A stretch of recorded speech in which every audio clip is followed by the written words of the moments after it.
style affordably. Call 1-844-9REBATH for your free in-home design consultation today. Of all the reasons we love Alaska, easy isn't one of them. We like a good challenge, but we also love innovative technology that simplifies our busy lives. Whether you want to make a deposit or pay a bill, check in or check out, or quickly send and receive money, one bank has the online and mobile tools to help you through whatever comes your way. Simple, secure, reliable. Bank on the go. First National Bank, Alaska. Arby's new Steakhouse Garlic Ribeye Sandwich. Who knew the best thing to come from a steakhouse wouldn't even come from a steakhouse? Arby's did, that's who. Arby's, we have the meat.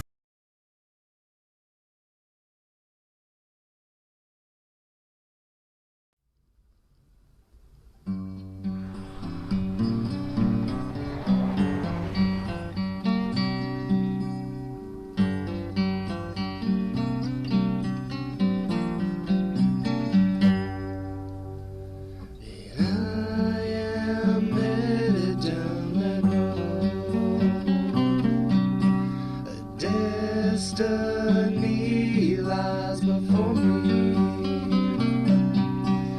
and I don't know how far I have to go, but I know it's farther than I think it's like a different world out here. Rivers, streams, mountains, you know, just everything. It's neat to experience it through baseball. I'm gonna groove one right here. Right there, nice, nice. Hey, that a boy, get going, get going, get going, get going, get going, nice, that a boy. Good, real good. That a boy, Rocky. Look at three, Rock, look at three. This is probably the most unique place in 1920 Oak to spend a summer. You get 70 to 80 degrees, no humidity. It's perfect baseball weather. The scenery's a little different than Kansas, you know, that's the main thing that I've noticed. Just the all-around package of it up here, it's a dream come true. There's a quality of life up here I really, really appreciate. And then the golfing and fishing, of course. From the producers of Touching the Game, the story of the Cape Cod Baseball League, comes a new film that gives an inside look at a place where they only play day games. I think the first 5 days I got about 15 hours of sleep. We'd stay up to about 2:30 in the morning fishing, and still just that evening light out there. I didn't know if I was gonna be able to go to sleep or what, and we're gonna be playing like midnight games and everything like that, but I like it now. The Alaska Baseball League. Our award-winning documentary crew immerse themselves in the heart of the frontier state, in a league that is rich in baseball history, and a vacation destination for any true baseball fan. Every baseball fan should come up and watch the Midnight Sun game, just to see the atmosphere and what it's like to start a baseball game at 10:30 at night and not have to use artificial lights. It's a league where lasting bonds are formed, and there is no shortage of knowledgeable and colorful characters.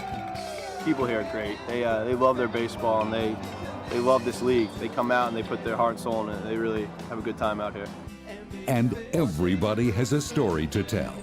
This moose is running as fast as he can straight towards me. They grow these 100-pound cabbages and things. Bear comes up right behind us.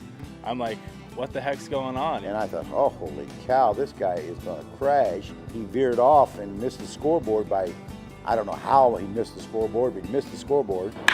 It's a starting ground for future stars, where long road trips can be a grueling but unforgettable experience. Base hit right here, bingo! Bingo hall? You know, I'm staying in cots, but man, you get up there and you got all your team together and you guys are together that whole weekend. It's a blast. You seriously go through some funny things in there. You create situations that you can talk about years from now and say, hey, remember when this happened, remember when that happened. The Olympic Village is definitely something you don't really talk about until you kind of have that experience. It's bad, but it's funny bad. Yeah, you just go there, you stay there. It makes you want to be out on the field to play baseball. It's a place where boys become men, and some of the best amateur baseball in the world is played. There's no experience like Summer in Alaska. It's there to beat you down. It's there to test you as a human being. And you know, just as life is going to throw some tough things at you, it's going to prepare you for pretty much anything you're going to face in this game. It's just overcoming adversity and can you mentally handle it? And if you can, you're gonna get pretty far in this game. Touching the game, Alaska.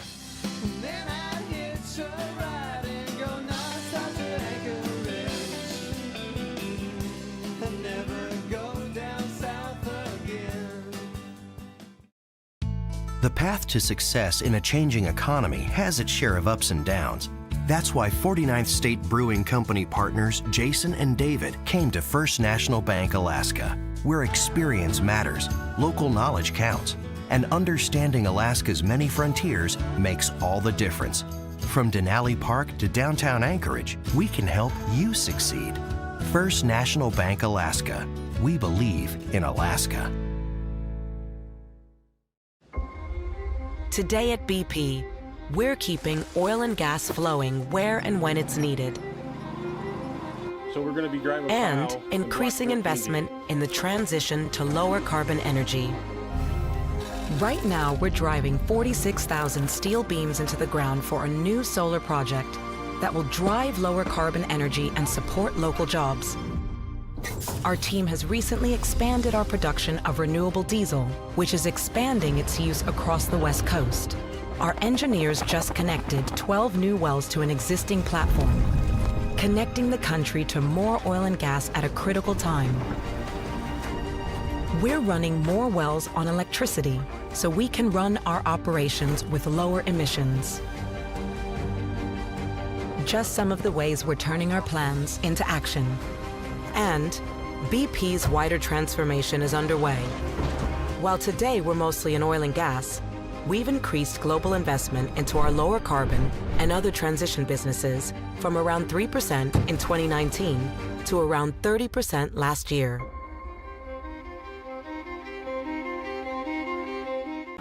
In 1986, we started Alaskan Brewing Company. And so we've always tried to reflect the quality that the state has in the beers that we make. Alaska's beautiful, it's true, it's real. For 30 years, we've been trying to capture the nature of Alaska and put it in a bottle.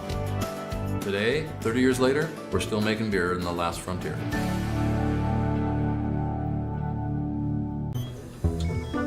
I think you're gonna like your new nose, Miss Hastings. And cut. I'm Steve Martin. As an actor, it's my job to make people believe that what they're seeing is real. Hey. Hey! That the frustration is real. Man, I'm hungry. Oh, the disappointment is real. 1, 2, 3, 4. Winner! Eat it, Kyle. You're all losers. That the joy is real, but it's not real. It's acting. Wow! That's fantastic! Or was I just acting? Only way to find out is to try it yourself.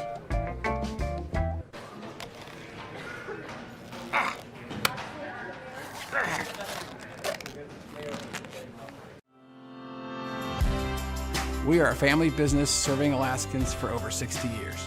Our founder is my dad, Herb Ekman, a German immigrant who started the business in 1963 with his good friend Otto. To this day, the business is dedicated to making products that are distinctive and of the highest quality.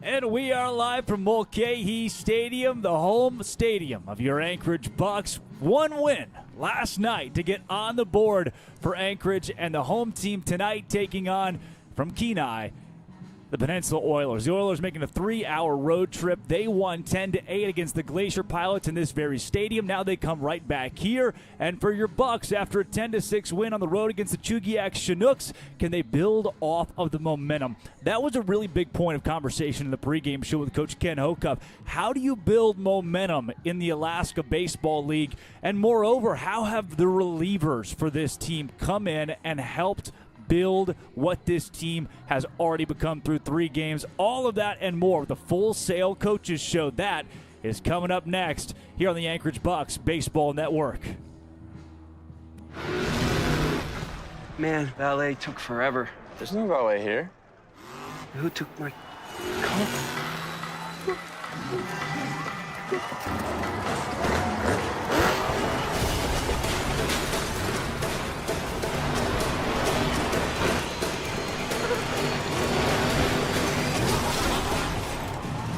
That could have been bad.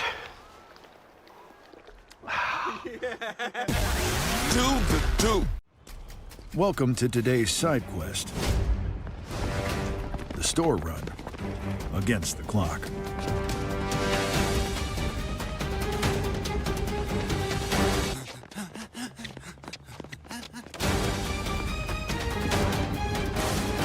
Just another day in the life of a Mike. Lemonade that hits harder for Mikes that go harder. The world needs more Mikes.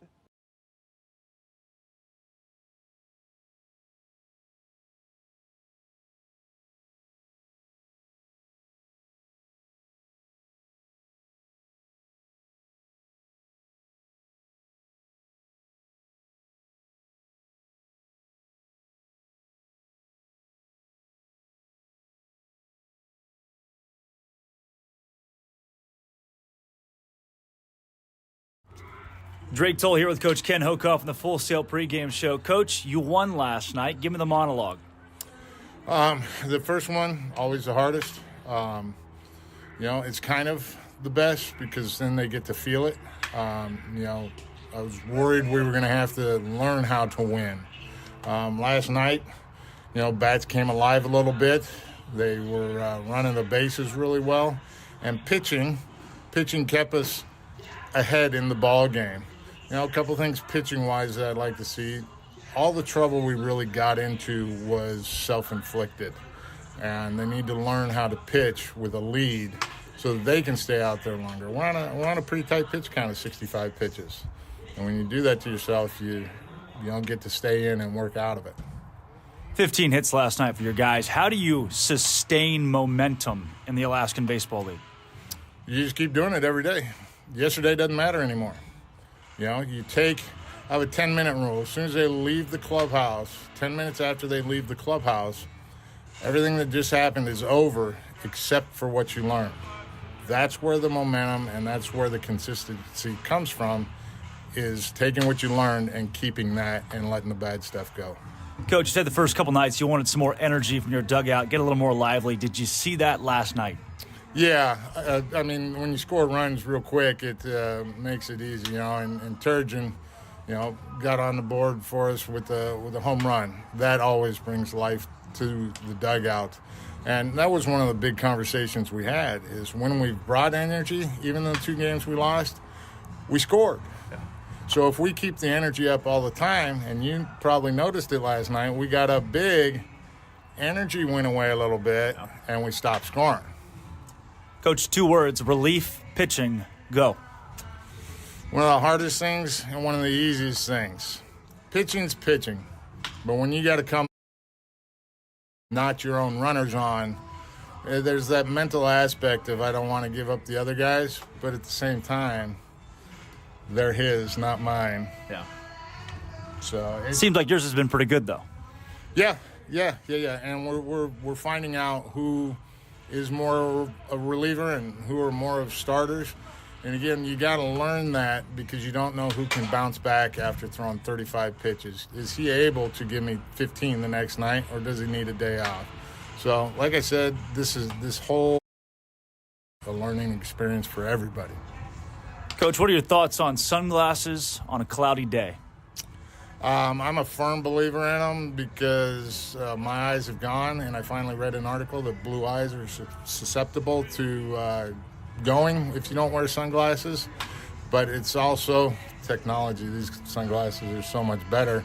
You know, there's no glare, and it's not really darkening your atmosphere.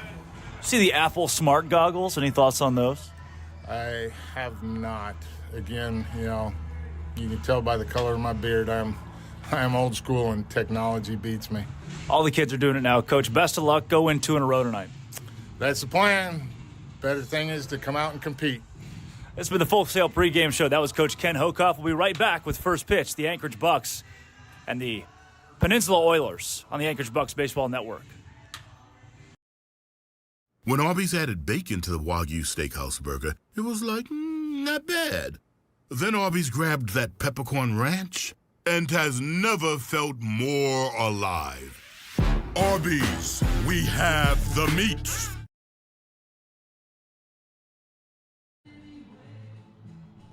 Welcome back to Mulcahy Stadium. Drake Toll with you here. Let's play baseball and meet the lineup of the opposing Miners. Their head coach, Larry McCann, has built a lineup that is led off by the shortstop, Mike Elko from Northwestern. Batting second, the designated hitter, Brent Wilkinson from Cal State Northridge. In the 3-hole, the left fielder, William Grimm from Loyola Marymount. Grimm bats third.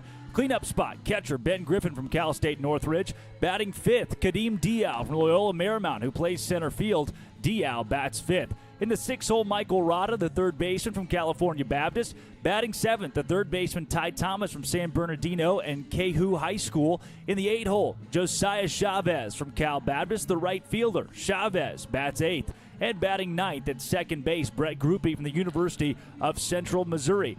Now defensively for your Bucs, in left field, it's Haar. Center field, Bodicker. Right field, Howarth. Left to right across the infield, Rebrook at third. Abair at short. Lacey at second base. Thomas plays first base. Behind the dish is Dylan Maltby, and your pitcher today is Oliver Brown. The designated hitter in the lineup, Jackson Sorensen from Gonzaga, will come to the plate in the bottom of the first. Let's meet your starting pitcher. Oliver Brown out of Holy Cross University, 6'1", 185-pound freshman from Anchorage, Alaska, playing a home game tonight. Throws fastball 55% of the time at 81 to 85 miles per hour. 30% of the time, you'll see him drop that curve in there. He's a big-time breaking ball pitcher. 70 miles per hour on the curve. 15% of the time, he's going to give you a changeup at 75. The Anchorage native, 1-1 record at Holy Cross. 9 appearances. He had 1 start, 18 innings pitched, and 9 ERA. 18 earned runs in those 18 innings, along with 13 walks, but 21 strikeouts. First batter he's got to face is Mike Elko. Elko out of Northwestern, 6 foot tall, 188-pound freshman, who takes a called ball just low, 83 on the heater from Oliver Brown. Elko, originally out of College Station, Texas, attended College Station High School down there, and takes a strike count even at 1-1 now.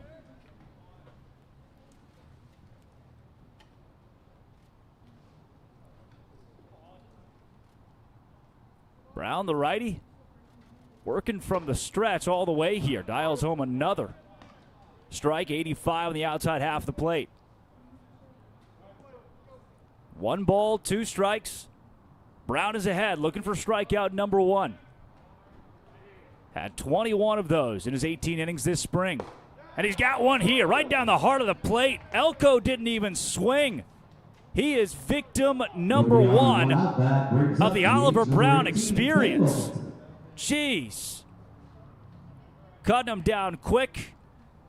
And he gives away the lineup to Brent Wilkinson. Wilkinson out of Cal State Northridge. Stands the right-handed batter's box and takes a ball low in the dirt. Wilkinson for the Matadors.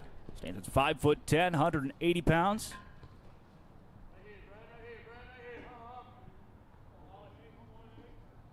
The freshman from Cypress High School in Long Beach, California. Hits one to Abair short. Abair throw to first. 2 up and 2 down. Smooth 6-3 put out.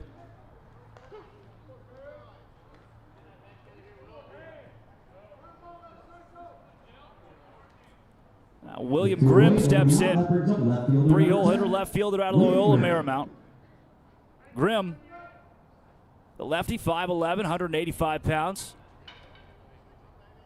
Just finished up his second season for Marymount. Takes a ball outside. Had just one at-bat in 10 games. And in his lone at-bat, he struck out.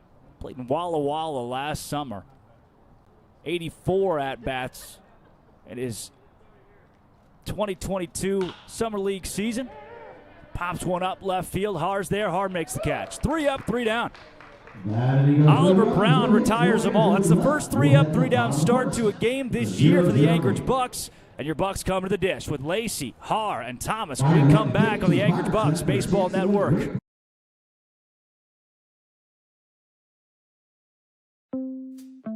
If there's one thing I've learned at Speedy Glass, it's that every chip becomes a crack. Today, I'm going to show you why. When we look at a chip up close, we see tons of tiny cracks that are just waiting to spread. Don't wait for your chip to crack. Repair it at Speedy Glass before having to replace the entire windshield. You'll save time. You'll be back on the road within an hour. Book an appointment at speedyglass.ca. Speedy Glass Repair. Speedy Glass Replace. An alert from Wells Fargo. $107 at Doggy Lover's warehouse. No, I would never. Doggy Lovers, please. You know me. I don't even know where that is. Look, I'm replying deny. See? Oh, come on. Hello? Wells Fargo. I did not make that purchase. I didn't do it! I'm so glad you caught that. Welcome back to the Anchorage Bucs Baseball Network. Let's meet the starting lineups in the bottom of the first for your Anchorage Bucs. Leading things off at second base, Cade Lacey from Phoenix College. Lacey bats first. Batting second, the left fielder, Ben Haar from San Diego. In the 3-hole, the first baseman, Zach Thomas from LSU Eunice. The cleanup hitter, right fielder, Cole Howarth from Cal Baptist. Howarth bats fourth. In the 5 spot, the third baseman, Jacob Rebrook from Pepperdine. In the 6-hole, the catcher, Dylan Maltby from Phoenix College. Batting seventh, the designated hitter, Jackson Sorensen from Gonzaga. Sorensen bats seventh. In the 8-hole, center fielder, Lex Bodeker, University of Central Florida. And batting ninth, shortstop, Curtis Hebert. He leads the league in batting average out of Portland. Hebert bats ninth. The opposing pitcher, Arnaud Mulamekic out of Siena. 70% of the time, he'll offer you up his fastball. Sits 82 to 86. His changeup at 75 miles per hour. He goes to a fourth of the time. Mixes in a slider. 1 in every 20 pitches at 74 miles an hour. 6'5", 205 pounds. He's got to deal with Cade Lacey, who comes to the plate. Lacey from Phoenix College takes a ball outside. So far in his Alaskan summer, a 143 batting average, 1 for 7. Hasn't logged an RBI yet for the Bucs. Cranks one to left field, though. This is going to get passed over the head, I should say, of Grimm, the left fielder. It'll be extra bases for Lacey. He's got a stand-up double. Second pitch of the game, second hit of his young summer. Cade Lacey's in scoring position early. And now you get Ben Haar out of San Diego. Haar, 5 at-bats this year and 1 hit. He has also walked 5 times. You got to have the guy in the lineup at that point. At a 200 batting average. Lefty on lefty. First pitch of the at-bat for Haar is a big cut and a miss. 85 on the fastball, belt high. Here from the Bucs dugout, get out in front. He's down 0-1. Pitch. Call the ball just outside. If the stream's buffering for you a bit, just go ahead and get on the front of this one. Surprise! There's weather that's rolled in, some rain that's interfered with our internet system here. 1-1 count on the 2-hole Haar. Mulamekic checks over, now fires in a ball inside. 2-1, Haar's ahead.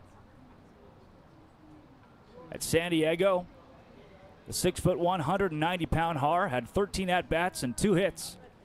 He's now got 2 hits in 8 at-bats here in Anchorage. The 2-1, way high. 3-1 count, Har way ahead. He gets a walk or something he likes here from Mulamekic. The lefty checks over to second base, fires. Foul ball. Mulamekic. Foul ball brought to you by Little Caesars Pizza. 9 appearances in the spring, 3 starts, 19 and a third innings pitched. His ERA sits at 12.57. Allowed 27 earned runs in those 19 and a third. Struck out just 13, walked 22. Payoff pitch here to Ben Har. Upstairs. Thank you very much. 2 on now for the Bucs. One of them in scoring position. Nobody down in the bottom of the first. Runners on first and second, and nobody out. That brings up from LSU Unis. 4th game of the season. Zach Thomas. In the first 3, the Bucs did not plate a single run in the first inning. See if they can keep from leaving a couple stranded here. Zach Thomas out of LSU Unis stands in. Thomas, 6'3", 214 pounds. Pitched and played the infield for the Tigers. Runners go. Throw down to third base is in time. They can the one-hole hitter, Cade Lacey. He's thrown out, trying to get a stolen base from second to third. It worked last night, but not tonight against the catcher, Ben Griffin. Ball was high. It's a 1-0 count. Moving over to second base is Har. So with 1 down now. Runner still in scoring position, but you lose a base runner and gain an out. The 1-0 pitch is up top. 2 balls and no strikes.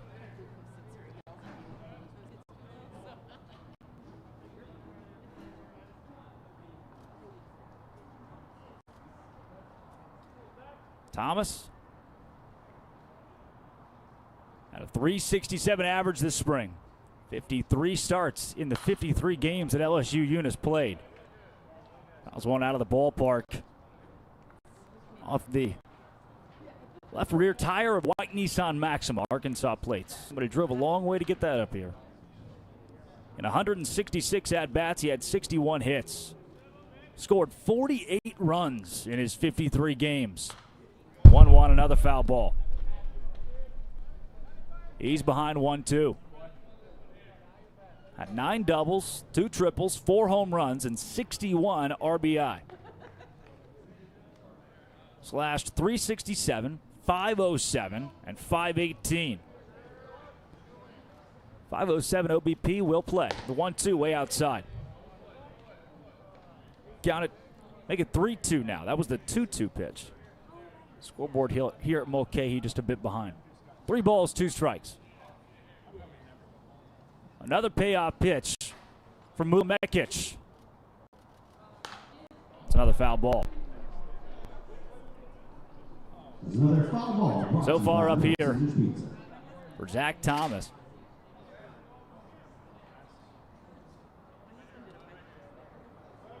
He has 1 hit and 3 at-bats and a walk. He's come to the plate 4 times. Also struck out once. Takes a ball inside. They don't know it, but that should be ball 4. The first pitch of his at-bat was a throw down to third, and they never did anything with it. Roll the tape back. Review it. Here's another. Now a 3-2 pitch. Lefty payoff. That's inside.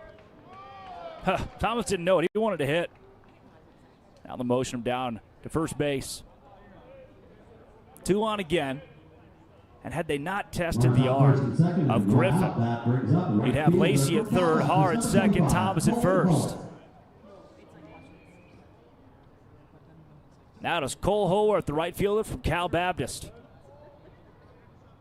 Howarth, 3 hits in his 10 at-bats, good enough for a .300 batting average. Through 3 games up here.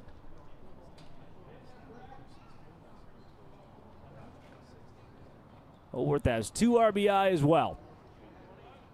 Logged both of them last night. The 0-1's up tall.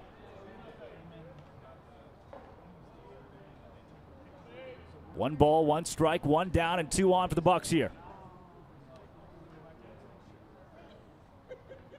Wilumekic trying to keep Anchorage off the board early.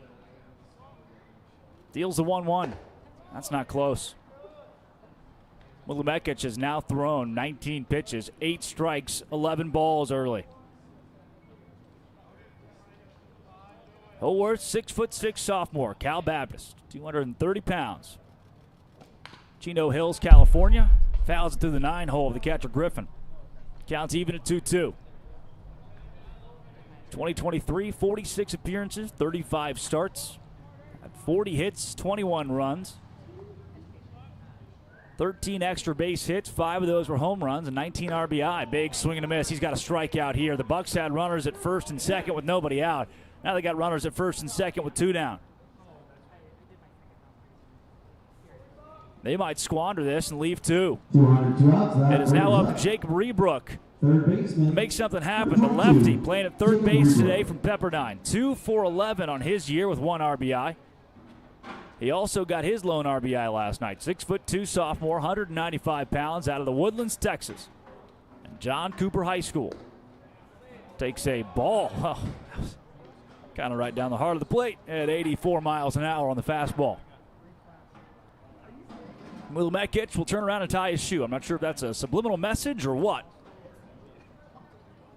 But a quick tie and he's ready to go. A 1-0 to Rebrook. Right back up the middle. Slow roll to the shortstop Groupie. Make it the second baseman Groupie who flips the shortstop Elko, and that is 5 up, 3 down, 1 stranded for your Bucs after 1. Your score, Oilers 0, Bucs 0 here on the Anchorage Bucs Baseball Network. Of all the reasons we love Alaska, easy isn't one of them. We like a good challenge, but we also love innovative technology that simplifies our busy lives. Whether you want to make a deposit or pay a bill, check in or check out, or quickly send and receive money, one bank has the online and mobile tools to help you through whatever comes your way. Simple, secure, reliable. Bank on the go. First National Bank, Alaska. Boar's Head has harnessed the power of fire to unlock an intense new flavor. An expertly charred, flame-grilled masterpiece to take your senses to new heights. Because when Boar's Head lights a fire, we ignite an experience worth savoring. New Boar's Head Firesmith Flame-Grilled Chicken Breast. Flavor forged in flame. Available only at the deli and only from Boar's Head. Compromise elsewhere. Welcome back to Mulcahy Stadium. Oh, I don't know where you're listening from, but I can almost guarantee you it's got better weather than we've gotten today. It is raining and 50 degrees in Anchorage, Alaska. It has been more than a mild summer so far. I have talked to a lot of the locals who have said there should not be quite as many snow caps as there are right now in the mountains. I mean, there was snow in the parking lot yesterday in the game against the Chinooks over in Eagle River. That's abnormal. They're not used to that around here. Yours truly, from Arkansas and a transplant to Texas, also not used to it. I know a lot of these players are in that same boat. As due up in the top of the second, 4-hole, Ben Griffin, then Kadeem Diao and Michael Rada for the Peninsula Oilers. Back out to the mound, Oliver Brown. Sent the Oilers 3 up, 3 down in the first inning. Can he do it again? First pitch from Brown to Griffin. That's in there. High strike right at the belly button.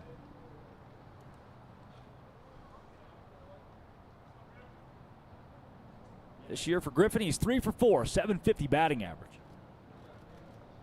Swing and a miss. He's down 0-2. Should mention as well, the Oilers played last night for the first time. So the Bucs have played 3 games, 1-2 record. The Oilers are 1-0 after a win over the Great Glacier Pilots, who blew out Anchorage in Game 1.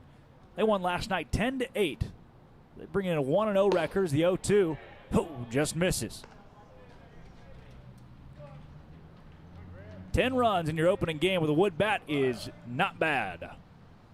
1-2 count here. Brown is ahead. Fires a 2-strike pitch. Bounces up out of the dirt. Ball 2. Burkhalter was a starting catcher last night for the Bucs. Tonight it is Maltby, Dylan Maltby, getting his first. Call in the lineup behind the dish. Native of Anchorage, Alaska. 2-2 from Brown. Chest level. 3 balls, 2 strikes. Count has gone full. Brown has now thrown 12 pitches, 7 strikes, 5 balls. Trying to cut down Griffin. Payoff pitch. Fouled out of play. Off the bumper of a maroon SUV Maryland plates. That foul ball is brought to you by Little Caesars Pizza. Another 3-2 ensuing. Brown looks at the glove, working from the stretch with nobody on, fires home. Another foul ball. I mentioned the weather to say that Mulcahy Stadium, capacity 3,500, is as empty as we've seen it all year. Not a single fan in the beer garden over to right field, and that's because it has been drizzling steadily ever since about 5 o'clock local time. Another payoff. Swing and a miss. Fighting on an 8-pitch at bat, and Oliver Brown wins. See you later, Ben Griffin. 1 down at the top of the second. Moving on and 1 out. That brings up center fielder. That gives way in the lineup to the center fielder here. Kadeem Diao from Loyola Marymount. Diao brings in a 0 batting average and takes strike 1. Big reason why is this is Diao's first time to play this season. It's only the second game of the year for the Oilers. They switched up the lineup a bit compared to last night. Diao swings and misses. He's down 0-2. Neither. Oh, no. I just got word from our statistician he did play last night. He just went 0-4. So Diao trying to get back in the saddle here with a hit today. No balls, 2 strikes. Brown way ahead. Fires a ball in the dirt. He's done that a couple of times here, but he hasn't allowed a base runner yet, so no harm, no foul. Diao played in a whole lot of games for Loyola Marymount. 52 to be exact, 314 batting average, 396 OBP, a 500 slugging. 1-2 pitch from the righty Brown. 2 over to third base. Rebrook throws to first and in time. Cuts down Diao. Now 5 up, 5 down for Brown. 2 outs. That brings up first baseman number 11, Michael Rada. Now you get Michael Rada out of Cal Baptist. First baseman, 6'4" freshman, 215 pounds from Temecula, California. With 2 down and nobody on. Brown fires in a strike at 86. That was something we talked about off the air with Coach Ken Hokoff. And a couple of these players, too. The Bucs are looking for a quality start. Through the first 3 games, they've yet to have one. The 0-1. That's fouled off. Brown is well on his way. He's been ahead on every batter he's faced. The bullpen's been great. Notably Sky Wells, who had 9 strikeouts in 4 innings a couple of nights ago. The starting pitching is where things have gotten hairy for the Bucs so far. Brown looks good here, the 0-2. Over the head of Rada. Rada did not play in 2023, but was a pitcher of the year at his high school, at Great Oaks High School, his junior season, and his offensive MVP his senior year, the 1-2. Ankle high. First team All-League his senior year, was a selectee for the Riverside County All-Star Game. He's got an even count, 2 balls, 2 strikes with 2 down at the top of the second inning. Brown fires, popped up, out of the ballpark. Right behind us for a foul. Rada, it continues. Parents are Darren and Carrie. Has 1 sibling and wants to play professional baseball after college, majoring in communications. Smart kid. That's what I did. 2 balls, 2 strikes. Another 2-strike delivery just outside. I think Maltby could have framed that one up just a bit better. I'm not sure if he still would have gotten the call. 3-2. Count is full from Brown to Rada. Righty Sets, deals. Hit hard to the left side for a base hit. The second hit of the year for Rada. He improves to 2-5 in Alaska and stands at first base. Gives way to Ty Thomas. Now, this guy is the most interesting that I've seen so far up here. And that's because Thomas has not logged a single stats in college baseball. He is a third baseman out of San Bernardino, went to Kehu High School. That's it. That's all I've got. He just played high school. He got done a couple weeks ago, if that. First pitch of his at-bat, called strike.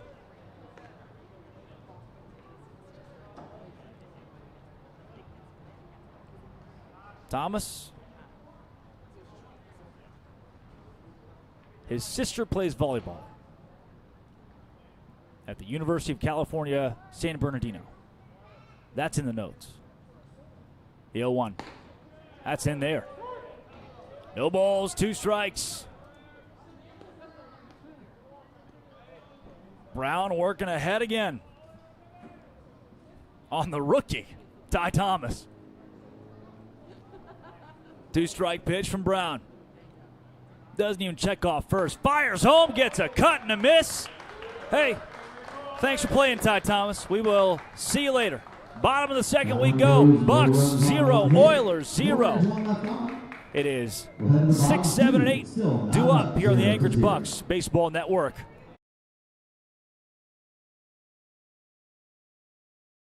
Arby's new Steakhouse Garlic Ribeye Sandwich. Who knew the best thing to come from a steakhouse wouldn't even come from a steakhouse? Arby's did, that's who. Arby's, we have the meats. Subway has so much new, I couldn't fit it all in the last ad. Yep, so let me finish this. There's new hickory smoked bacon, fresh mozzarella, smashed avocado. You know what? There's a lot, but it all makes a better footlong. Can I get a word in? Sure, take the tagline. Because you got to refresh to be fresh. It's the Eat Fresh Refresh at Subway, and they're refreshing everything from how they make it to how they bake it to how they bring it to you. This new Turkey Cali Fresh is incredible. Do you even eat bread? Steph, it's a commercial. Hey, Jake from State Farm. I want that personal price plan. So how's this for personal? I draw mustaches on players' faces when they're asleep. Coach Reed, you don't need to get that personal to get the State Farm personal price plan. It helps you create an affordable price just for you. Oh, Coach, it happened again. I'm gonna get to the bottom of this. Call or click to get a quote today. Like a good neighbor, State Farm is there. Maltby comes to the plate to open up the bottom of the second and takes a ball high and outside. From starter Arnaud Mulamekic allowed a couple of base runners in the top of the first for the Bucs as Ken Hocuff, head coach of Anchorage, makes a great play over there on the third base side in his coach's box. Count at 1-1 after the foul ball. Told you Mulamekic, 6'5", 205 pounds. Had 9 appearances out at Siena and gets a cut and a miss from Maltby. Starting catcher today for the Bucs. Maltby 1 for 4 during his time up here. The local Anchorage kid. Pops one high to right field. Chavez tracks over into foul territory. Dives and can't make the catch. He pats the fence twice. Thinks he probably had a play on that one. And as you can see at home, if you're intently watching, and even if you're not, you can still probably see it. You can't see the center fielder. Why? There's a raindrop in the way. It is now not just drizzling, it's raining here in Anchorage. 1-2 count still on Maltby. Takes the ball way outside. Oh, since we got here last week, the weather has not been good. Just one sunny day in the last 7. The 2-2, taken for a ride to center field. Diao going back and makes the catch. Drifted back about 15 feet and hauls it in. Not sure if you saw it because of the raindrop in the way. Maltby is retired. That brings up Sorensen. Sorensen is followed by Bodicker. If either of them are able to reach, then Abear, the 9-hole, will step up. Sorensen is 3 for 7 this year with 2 RBI. Had both of them last night A 2 RBI single. Lefty drills one to Elko at short. Throws the first in time. 2 down here. 1 pitch and 1 out in Sorensen's first AB. Now Lex Bodecker comes up. Bodecker out of UCF playing center field tonight. 6'1", 225 from Lima, Ohio. He is what they call good at baseball. The lefty had 16 home runs this spring. The more you know. Takes a fastball just inside. 83.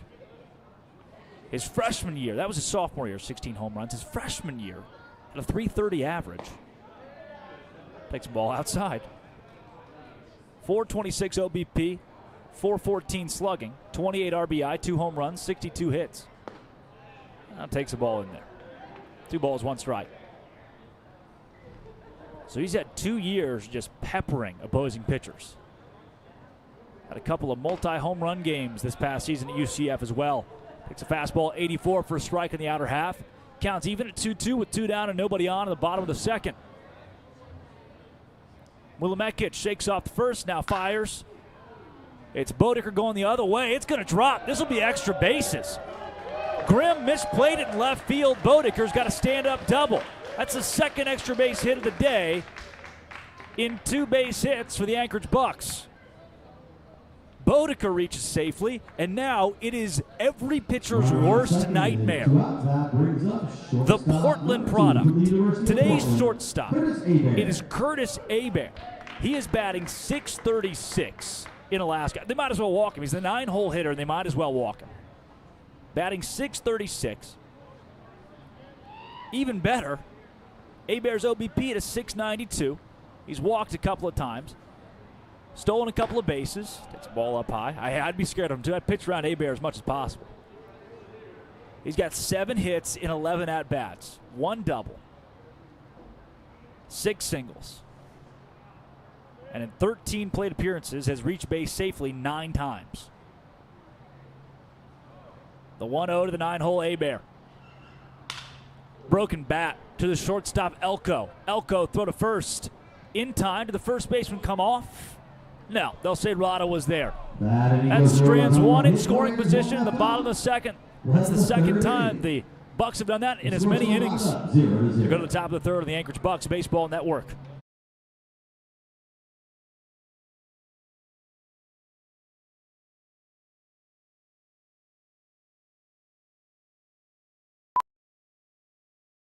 Keep on the sunny side, always on the sunny side. Come into Village Inn and see why the sun rises and sets with breakfast. It will help us every day, it will brighten all the way, if we keep on the sunny side of life. Because a good meal is about more than just how it tastes.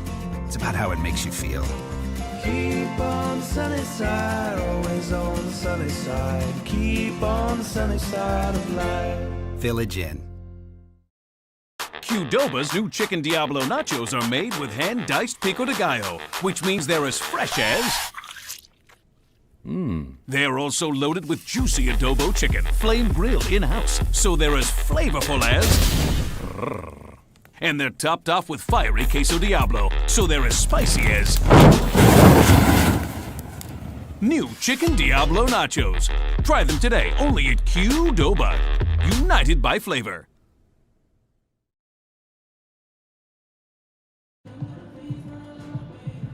Back here from Mulcahy Stadium, the top of the third inning, a quick opening 2 for the Anchorage Bucs and the Peninsula Oilers. The Oilers coming from the Kenai Peninsula, about a 3-hour drive to get down here to Anchorage and play this game, their second game in the Alaskan Baseball League this summer, whereas it is the 4th for your Anchorage Bucs. Due up for the Oilers here in the third.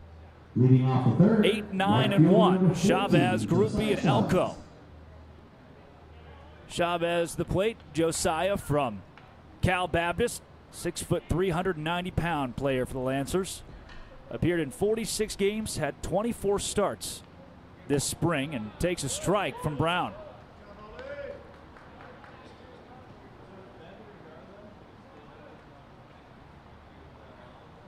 Brown has been almost perfect to this point. He goes upstairs. Allowed just one base hit in those first 2 innings. That was with 2 outs in the top of the second.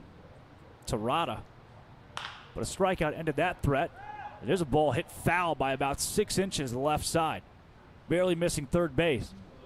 And if you're real quiet, you can hear it. That light whir in the background is rain. It went from a light drizzle to a consistent drizzle to now rain. And you can see it right there on the front of the camera. Oh. 1 ball, 2 strikes. Brown trying to sit Chavez down. Misses badly. It's not easy to throw with a wet baseball. Counts even at 2-2. Chavez went 2 for 3 last night. Told you a bit about his spring. The 2-2, fouled off again. In those 24 starts, hit .243 with a .318 slugging.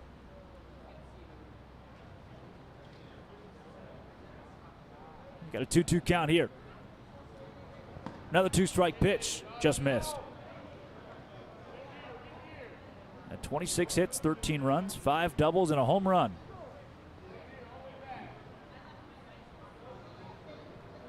Full count from Brown.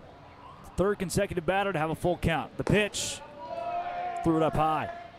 That's the first walk that Brown has given up. That'll put Chavez over at first. 1 nobody out. That brings up second baseman number 1. Chavez on, and now you get Groupie. Brett Groupie out of the University of Central Missouri. 21-year-old at 5'10", 170 pounds. Had 34 at-bats, 10 hits this spring. The righty awaits the delivery from Brown. He's working from the stretch as he has all night. Goes up high, not by much. Whether he's had runners on or not, it's been stretch all the way for Brown, who at Holy Cross had 9 appearances but just 1 start. So he's used to going from the stretch. Why not just do it from the beginning here? If that's where you feel most natural, why not? Chavez goes. Throw down to second from Maltby is, oh my gosh, like couldn't have been more in time. I mean, unbelievable. He beat him by 2 steps. I don't know if Chavez tripped, if he was taking his time, if he thought he could pause in the middle, but Maltby guns him down by about 1.5 miles. Oh, wow. Heck of a throw from Maltby. And that is the 3rd catcher now in 4 games for the Bucs to throw out an opposing base runner. The 1-1 in the dirt. Wilson has done it. Burkhalter has done it. And now Maltby adds himself to that list. It's 1 down with nobody on. Oh, he beat him by so much. It was Hebert that came over to lay the tag. I think he was even stunned with how much time he had. The 2-1, that's up high. Not to mention he's doing it with a wet baseball. You can see the rain is really coming down now.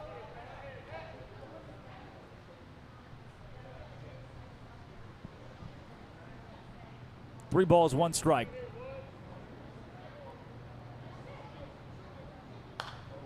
Brown gets a foul ball out of play. He's in danger of giving up his 2nd walk in as many batters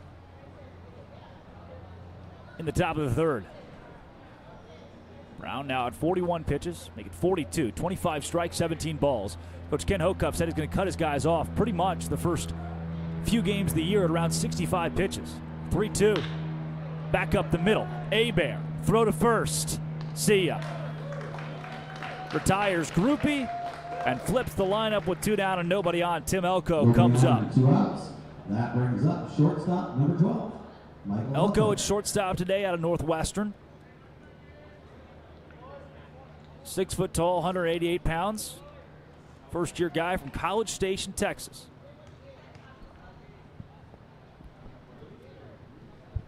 Oh for 1 today. He struck out in his first plate appearance. Takes a ball in the dirt.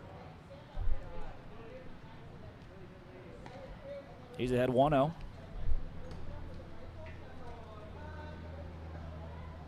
Brown now at 44 pitches.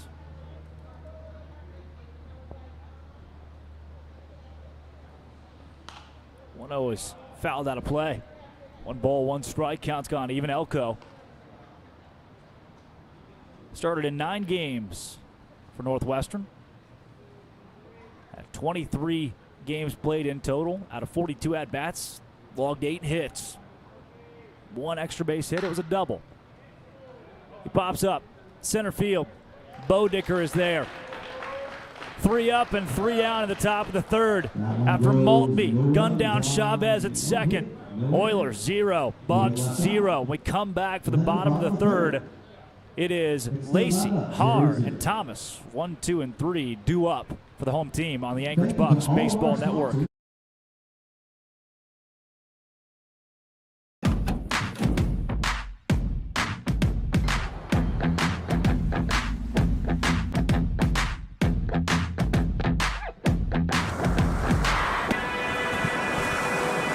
Okay, let's have some fun, huh?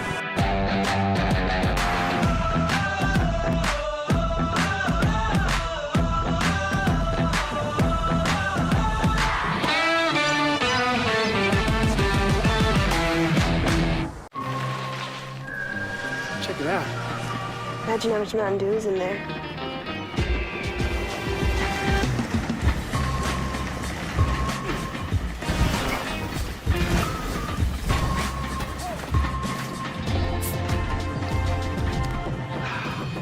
Hey, guys! We should probably drink these fast.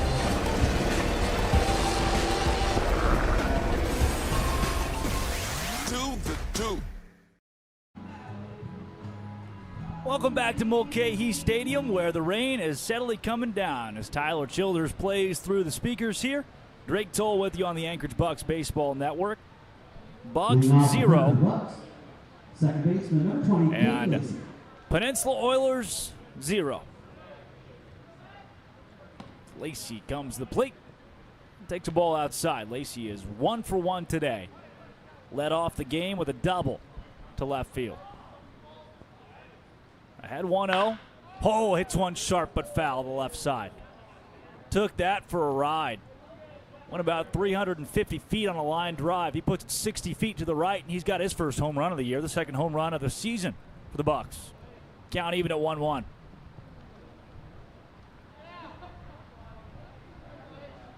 Willa Mekic back out there with 39 pitches to a ledger today. Goes up tall.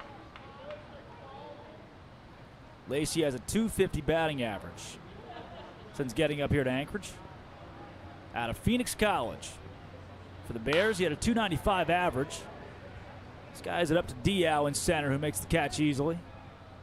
That retires Lacey. Nobody on it, went out that, brings up left fielder number 3, Ben Haar. Bring up Ben Haar.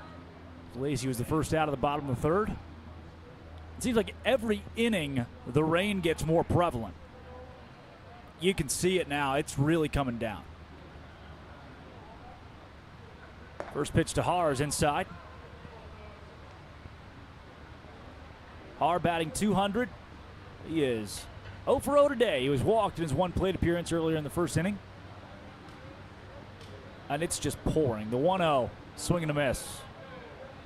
Oh, do you want to know the worst news? So these guys are going to keep playing unless there's lightning because they're on turf. They can keep playing. You know, it's fine. We're good. Everything's good. But it is miserable outside. This isn't a, they're playing the UIL. All right? Bear with me. They're playing UIL, Texas State Championship baseball games right now. It's raining right now in Austin, Texas, where they're playing them. And they can play without lightning because, yeah, it's raining, but it's 83 degrees. 2-1. Hit sharply and threw for a base hit. Groupie dove on top of it, just nicked it, but couldn't pick it up. That's hit number 3 for the Bucs here already. Haar safe at first base with a single. He's reached base twice. Come to the plate twice here early. 1 on and 1 out, that brings up right. Gives you Zach Thomas. He's got a .333 average. Thomas wearing number 27 for the Bucs this season. Plays out of LSU Eunice, redshirt freshman, 6'3", 214 pounds. Thomas is not the guy who's 0 for 0 today. Had a walk earlier against Mula Mekic back in the first inning as well. Fouls one out of play. So it's 83 over there. Pick that at the plate number 27, first baseman Zach Thomas. And when you look, when you're a little damp and it's 83, you're good. Whatever, it's hot.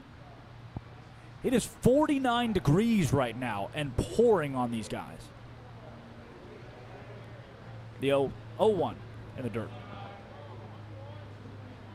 Zachary Thomas is from Jessup, Georgia.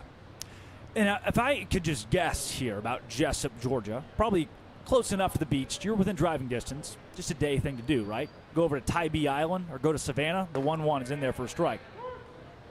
I bet it's temperate. And then in the summer, it can get up to like 105 probably on a bad day, pretty humid.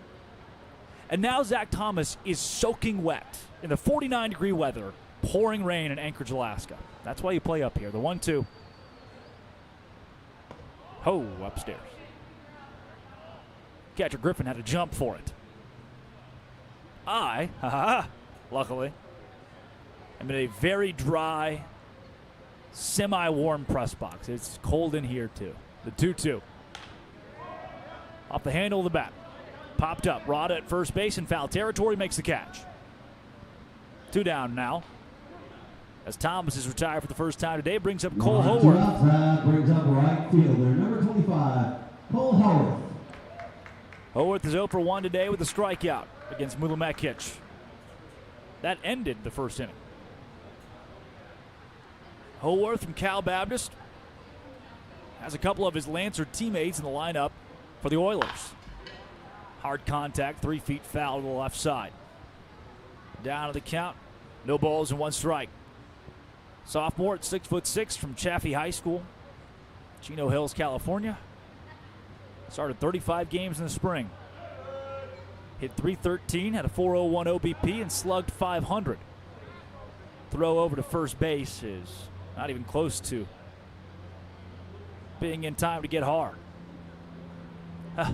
Here's another guy, Haworth, born in Orange, California. Takes a ball up and out. Raised in Chino Hills. He didn't ever experience any days in Orange, California that were 49 degrees on June 8th. So he pops one high in the air to right field. Chavez makes the catch. But today, on June 8th here in Anchorage, Alaska, he's soaking wet and freezing. On the Anchorage Bucs Baseball Network, scoreless ball game to the top of the 4th. We go. Brown will come back out for the Bucs when we return.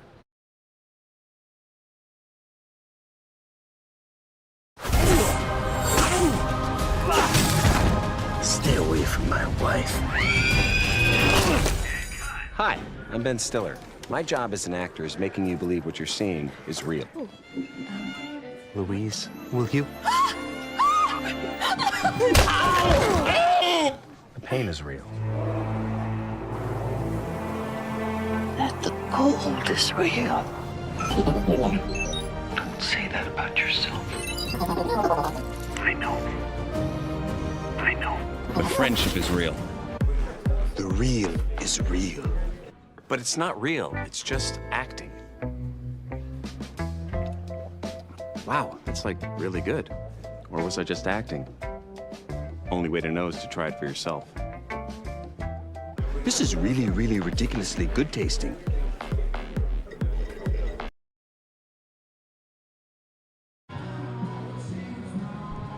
Welcome back to the Anchorage Bucs Baseball Network.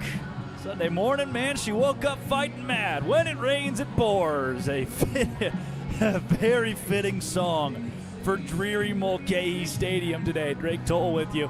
0-0 your score. The Peninsula Oilers coming up to the plate here in the top of the 4th inning. Scoreless ball game. Due up for the Oilers is 2, 3, and 4. Wilkinson, Grimm, and Griffin. The heart of your lineup's going to come up.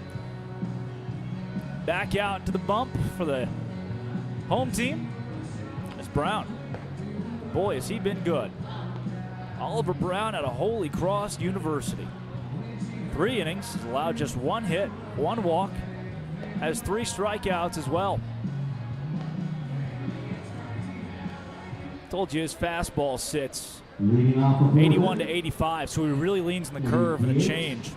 He throws the curve a third of the time, 70 miles an hour, and it's been effective today. To the plate is Bryn Wilkinson, catcher. 180 pounds, 5'10", freshman from Long Beach, California. Wilkinson also freezing cold. A .333 average. He bunts it about 15 feet in the air and foul to our left.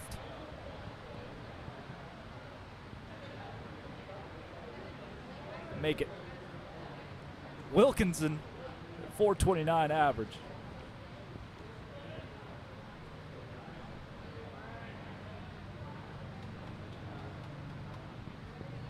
Grimm follows him, and then Griffin. The 0-1.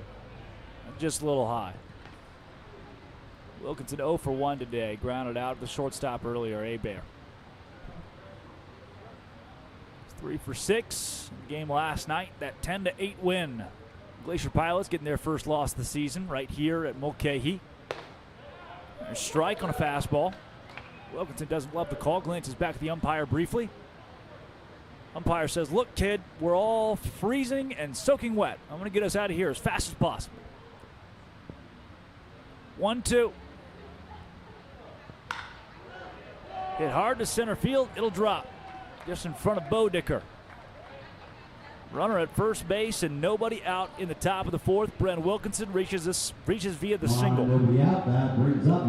Now Will Grimm. Loyola Marymount comes up. Grimm, 5'11", 185. Told you that he didn't play much, the 21-year-old, this spring at Loyola. But did play a good chunk in 2021 at Walla Walla, his summer league. 94 plate appearances. Hit .250 and 84 at-bats. Takes a ball outside here.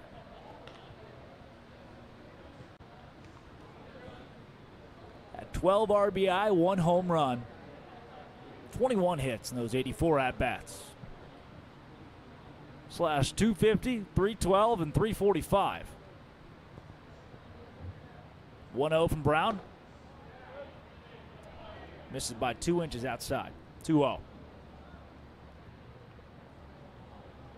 That's what he slashed at Walla Walla in 2021. In the spring for Loyola Marymount, he slashed 0, 0, and 0. Only got 1 at-bat, and he struck out. Trying to bolster his resume is the lefty during his time in Alaska this summer. He's got a 3-0 count here.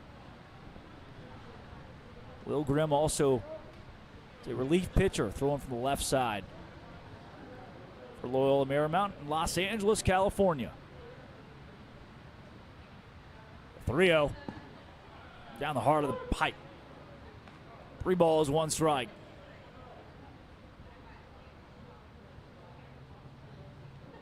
Brown trying to keep the at-bat alive. If he can induce a hard ground ball in the infield here, possibly snag a double play. 3-1, runner goes. Popped up left field deep. Tracking over is Har. Har makes the catch over his shoulder. Retreating back to first base is Wilkinson. He was standing at second when Har made that catch. It was a pretty catch, too. He was on the warning track. Never really got comfortable to get up underneath it, but retires Grimm. And brings up Ben Griffin, the catcher, out of Cal State Northridge. Griffin 0 for 1 today with a strikeout against Brown. Still got Wilkinson over there at first base. First pitch he takes is a strike. Fastball 83. Griffin played at Cal State Northridge, California Davis, and El Camino College.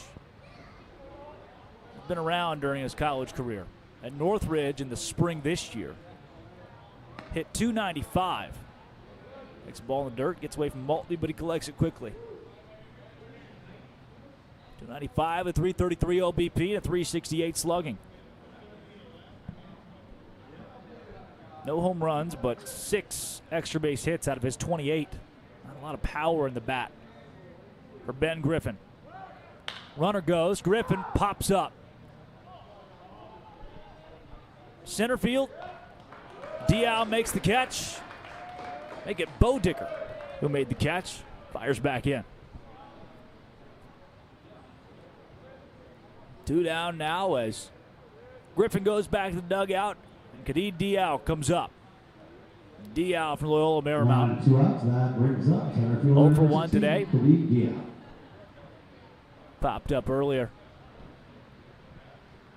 To left field to Ben Haar, who has flashed his range already here in this top of the 4th. Runner goes again. Throw from Maltby. This one is off the line. Sliding in safely is Wilkinson. And I get it. The ball is soaking wet. I can understand why you run here. You test the arm. Maltby's already thrown out one Oiler as he cut down Chavez in the second. Couldn't get Wilkinson here in the top of the 4th.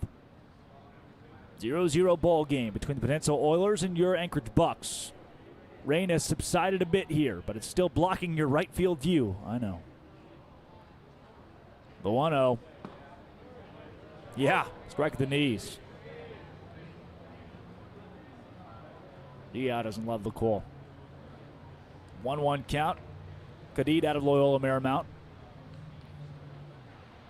Cal Baptist and Loyola Marymount. It's a trend today. Brown checks off second base, fires, and is a hair inside and a hair high on the 1-1. 2 balls and a strike. Brown, 3 2/3, allowed 2 hits, 1 walk, 3 strikeouts through 13 batters faced. Has thrown 61 pitches. The 2-1. Yes, sir. Called strike. It was probably about an inch or 2 off the outside half. Right there in the river between the edge of the plate and the beginning of the left-handed batter's box, but Brown gets a call. 2 balls, 2 strikes, 2 down, runner on second. Brown checks off Wilkinson. Deals in the dirt. 3 balls, 2 strikes.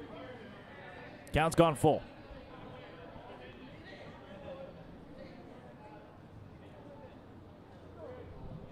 Brown trying to get himself out of the top of the 4th.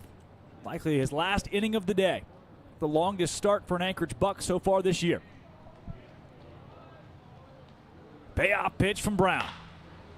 Base hit through the right side. Wilkinson rounding third. Headed for home. The throw from the right fielder, Howarth, is cut off. It's an RBI single for Diao. And just like that, the Peninsula Oilers have taken a lead. 1 on and 2 outs. That brings up first. I'll warrant a visit from Coach Ken Hocuff. 1-0 and a runner on first. That stolen base was huge. That's what did that. Steal second. Get a base hit. The Oilers lead.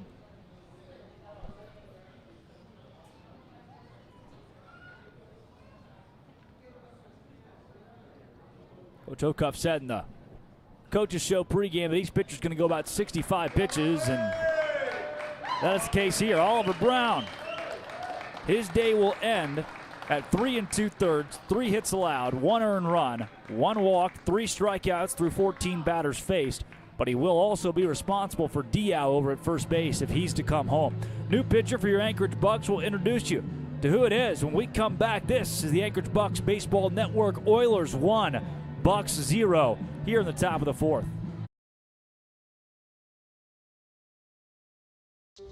Feels like just yesterday she was in a car seat. Now she's going to be in the driver's seat.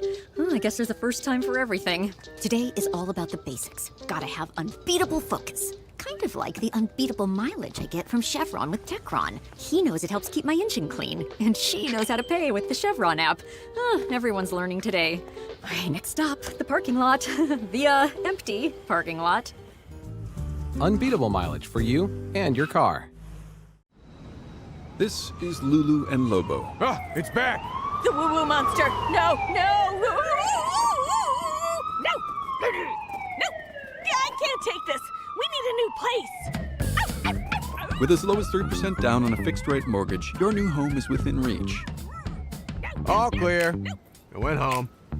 Deep breath, deep breath, deep breath. Talk to a home mortgage consultant or apply online. This is your way home. This is Wells Fargo.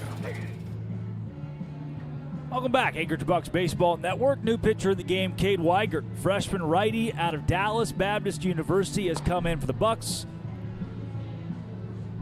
For DBU,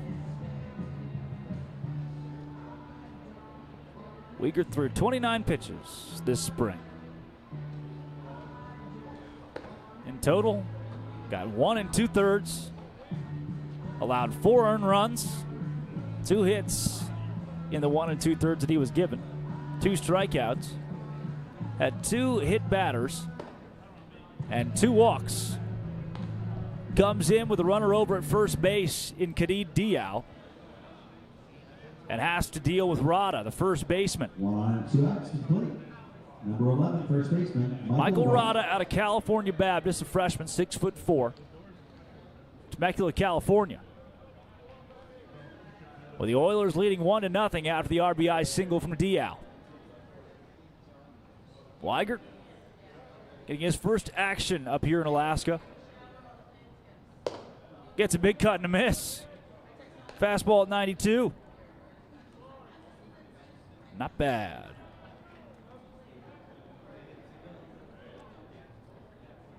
The 0-1.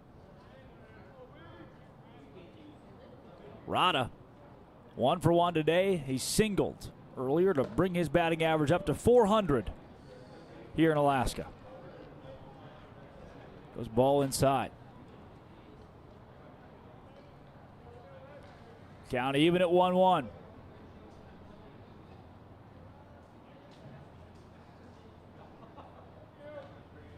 Weigert got the lanky 6'4" frame. Throws in the left-handed batter's box. That was a slider that got away from him. 2 balls and a strike. 2-1, Diao standing off of first base. Diao goes. Pop up on the infield. Weigert coming over. Maltby calls him off. Now Maltby is called off by the first baseman, Thomas, who makes the catch. The catch is brought to you by the birthday boy, Robbie Triano. Just moved to Chicago, and it's his birthday today. Wanted to give him a big shout out. Robbie, happy birthday, and thanks for listening to the Anchorage Bucs Baseball Network, where the Bucs trail 1-0 after the top of the 4th, but they can tie it up when we come back on the Anchorage Bucs Baseball Network.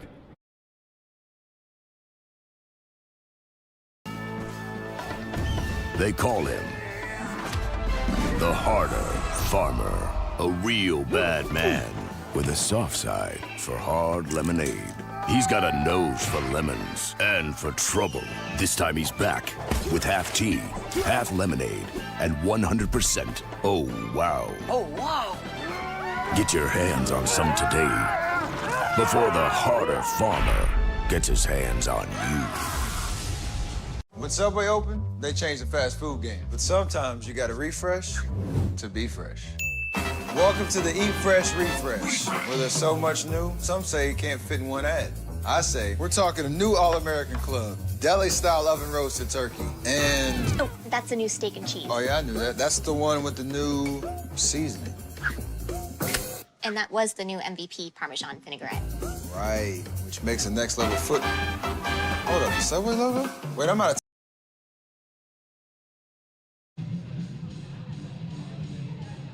And as we bring you back, it's a new pitcher across the way for the Peninsula Oilers. They have brought in Ryan Brown out of Mount San Antonio Community College in California. He is the second pitcher that they've tossed out today. Comes in relief from Willa Mekic, whose day ends at 3 innings, 3 hits, no runs, 2 walks, and 1 strikeout. Do you know there are very many Ryan Browns who exist in college baseball? So narrowing down which one this is was tough. He's out of Mount San Antonio, not in Texas. Nope, California, Ryan Brown. And he's going to face off for the Bucs, 22. It is Rebrook, Maltby, and Sorensen. That is 5, 6, and 7 due up. Rebrook today is 0 for 1. He got a 167 average overall. Ryan Brown, 6'1", 205. Mount sack, as they call it. Oh, it hit him. Hello. First pitch of the game for Ryan Brown in relief, and he hits Rebrook. I don't think there's any malice there, but what an interesting strategy. We'll see if it pays off for them. Rebrook stands at first base. Free pass. Gives way to Dylan Maltby. Maltby with a 200 batting average so far this summer. Catcher number 10, Dylan Maltby. He's the catcher, son of the GM, Sean Maltby. Dylan for Phoenix College in the spring, 198 average with a stolen base, 6 RBI, 9 runs in 20 games played for the Phoenix College Bears. One of a couple Phoenix College guys. How about this? Brown has thrown 1 pitch. And as catcher Griffin said, I've seen enough. Brings in Thomas from third, Elko from short. They have a little meeting on the mound. Also, I get it. It's still tough to see. There's rain on the right side of the screen. It's raining outside. The sun's kind of peeking out now. The weather fluctuates all the time here, I've learned. Opening pitch of the at-bat to Maltby is low.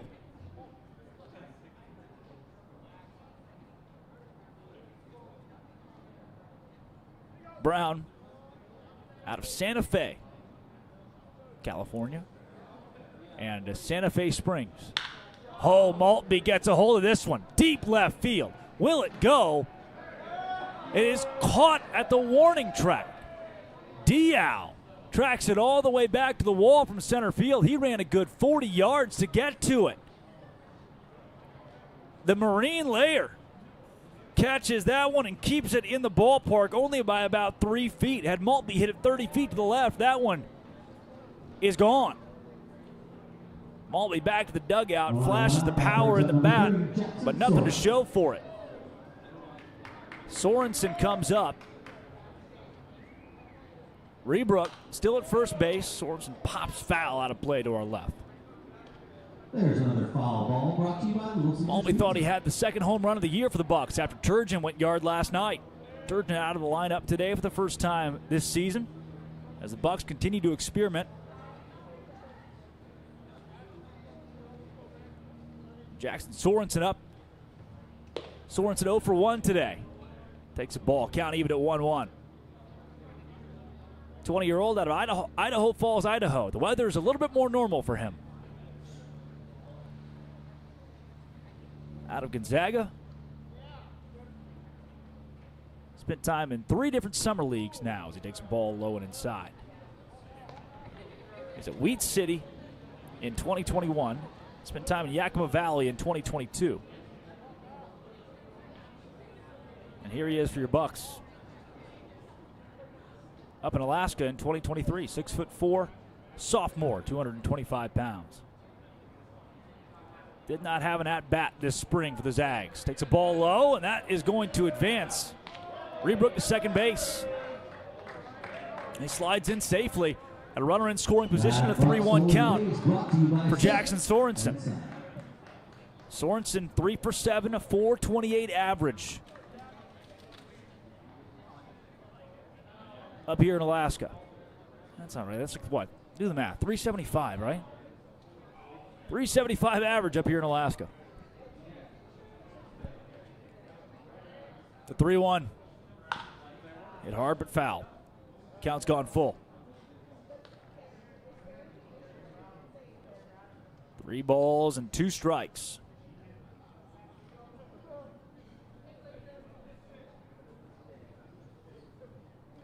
Sorensen with a hit can tie this ball game.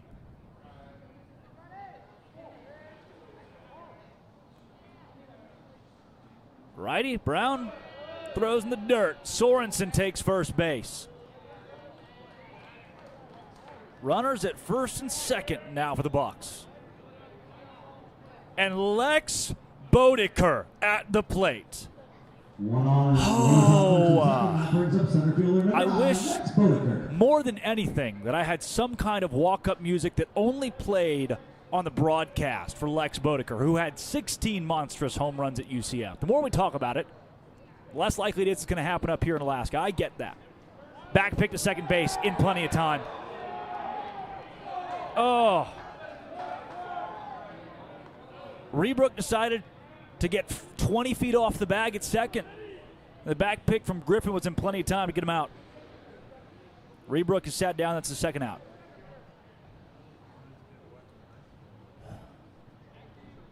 That was a ball, at least, to Boddicker. 2 down. A 1-0 in the dirt.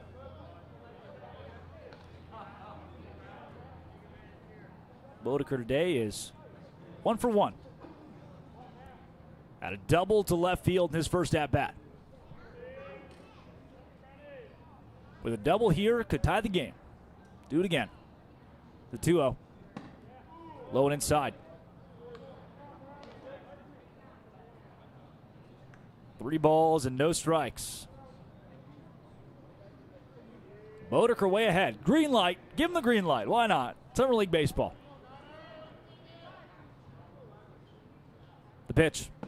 Right down the heart of the plate. It was a red light. That's why I'm not a baseball coach. 3-1 for the big lefty Lex. Brown hit him. That is the second hit batter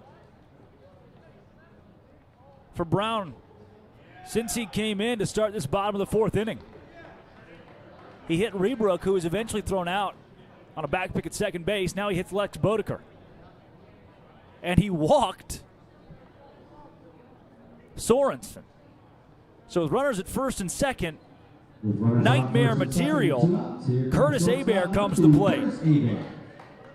Curtis Hebert, .583 batting average. That's the best in the entire league. With runners at first and second. First pitch of his at-bat. Little breaker. A change-up. Settles in at the knees for a strike.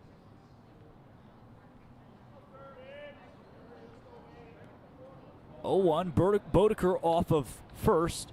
Sorensen off of second. With 2 outs, Hebert right to the third baseman, Thomas. The throw to second is in time to get Boddicker. 1 stranded in the bottom of the 4th for the Bucs. A base-running miscue takes us to the top of the 5th with a 1-0 ball game still. The Oilers on top on the Anchorage Bucs Baseball Network.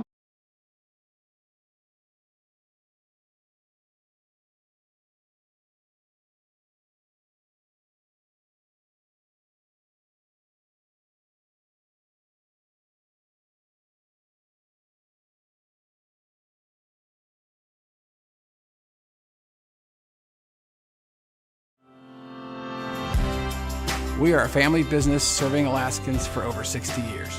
Our founder is my dad, Herb Ekman, a German immigrant who started the business in 1963 with his good friend Otto. To this day, the business is dedicated to making products that are distinctive and of the highest quality.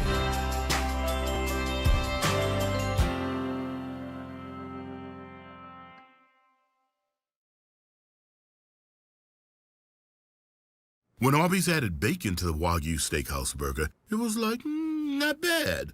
Then Arby's grabbed that peppercorn ranch and has never felt more alive. Arby's, we have the meat. In 1986, we started Alaskan Brewing Company. And so we've always tried to reflect the quality that the state has in the beers that we make. Alaska's beautiful. It's true. It's real. For 30 years, we've been trying to capture the nature of Alaska and put it in a bottle. Today, 30 years later, we're still making beer in the last frontier.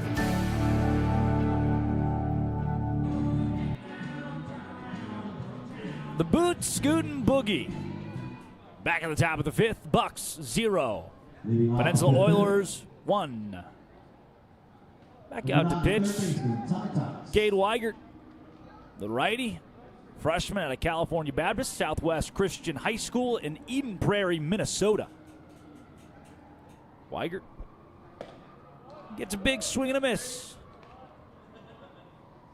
from Thomas, 7-hole. Chavez behind him. Groupie in the 9 spot. Again, 7, 8, and 9 due up in the top of the 5th. Ho! Another swing and a miss. Weigert is on the doorstep of his first strikeout of the summer Has an 0-2 count.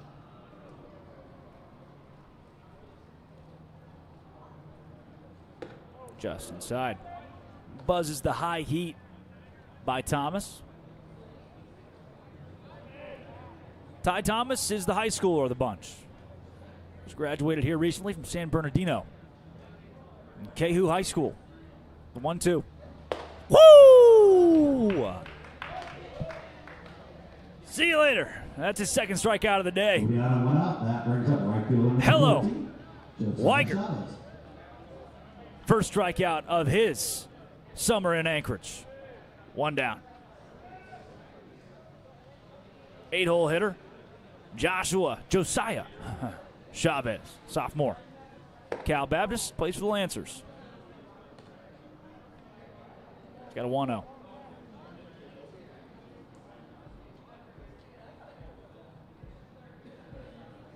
Welcome to Alaska, Mr. Weigert. Swing and a miss for Josiah Chavez. Count even at 1-1. But a lot of strikeouts. You know, there's one of the great rules in broadcasting, which I try to abide by sometimes, the 1-1. It's in there. Come on. Swing the bat. Weigert, it's his world. We're all just kind of living in it. With his permission, obviously. Weigert, 1-2. You got to be kidding me. Not even funny at this point. Swing and a miss from Chavez. Not close. Weigert, strikeout number 2 in 2 batters in the top of the 5th. Going on and 2 outs. That brings up second baseman number 1. Now you get the 9-hole. Do it again. Brett Garupi. Group B from Central Missouri. Pops up out of play.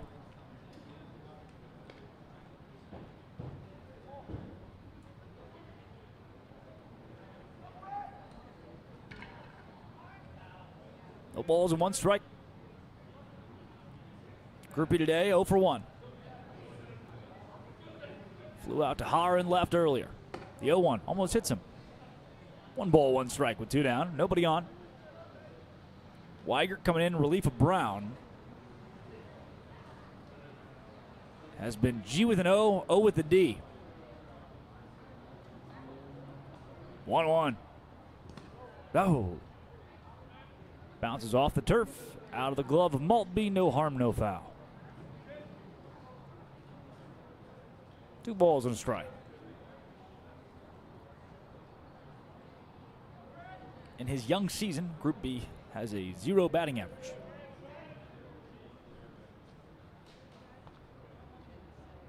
At Central Missouri in the spring, had 34 at-bats, 10 hits. Swing and a miss. Pulled his head out on that one. Is it the fastball? I mean, it is. That was a fastball. I just don't like. Already 2 strikeouts for Weigert in the top of the 5th. He's threatening his 3rd. The 2-2. See you later. Not even close. Weigert strikes out the side. No runs, no hits, no errors, nobody left And off. cool as a cucumber. Tucks the jersey in. High five to you. High five to you. High five to you. I'm walking back to the dugout a champ. Bottom of the 5th. Please score some runs on the Anchorage Bucs Baseball Network.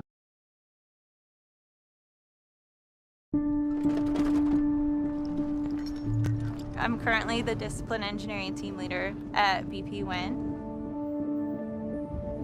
I'm actually a chemical engineer by training. I started my career in the upstream oil and gas division. Spent about 8 years supporting operations, both in onshore and offshore processing platform. I knew I was ready for a change. As luck had it, I ended up in wind on a short-term assignment, which then I knew had to turn into a long-term assignment. I think if I were to advise people who are in upstream now and would like to transition into renewables, I would say learn as much as you can about the actual problems that wind farms face, the challenges they have to overcome, and how your skill set can help solve those problems. The general operating principles and operating rigor is the same. whether you're in upstream oil and gas or supporting operations on a wind farm.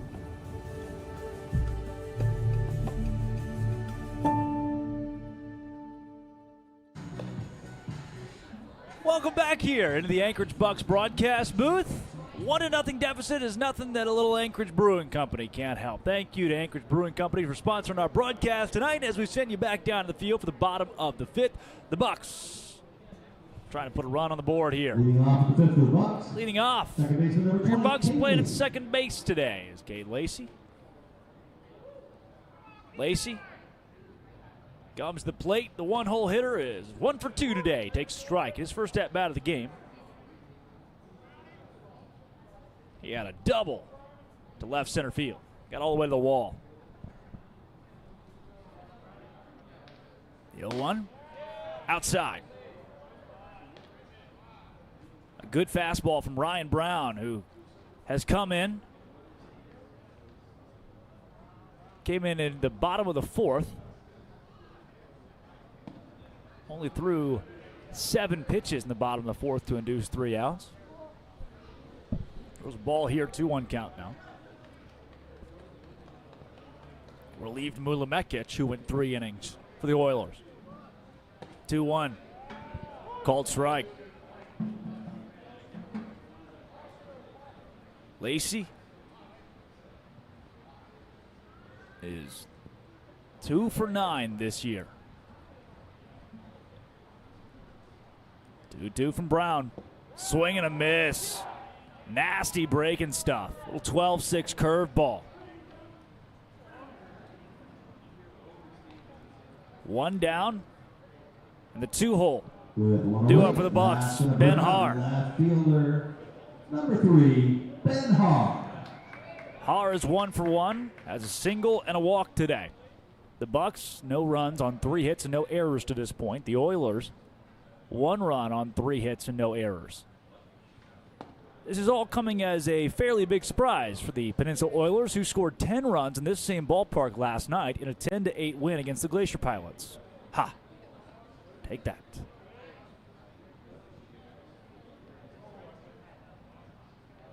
The 1-0. Called ball.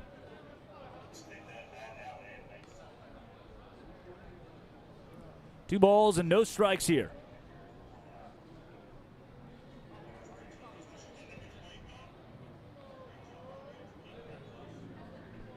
Way ahead is Haar. Trying to get something brewing. Pops up left side. Will it stay in foul territory? Yes. Making the catch is the third baseman, Thomas. 2 down now.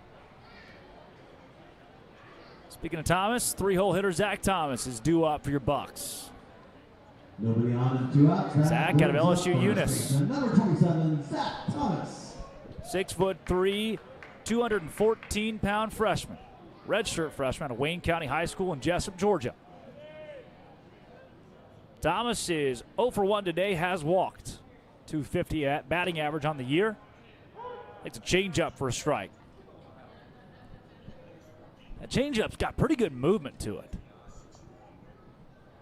Last second, there's a tight break about 3 inches in outside on righties. This one taken for right to center field, but right at Diao, who makes the catch, retires Thomas. 3 up and 3 down to the bottom of the 5th. To the top of the 6th we go. We'll see if Wyatt comes back out for the Bucs and the Anchorage Bucs Baseball Network.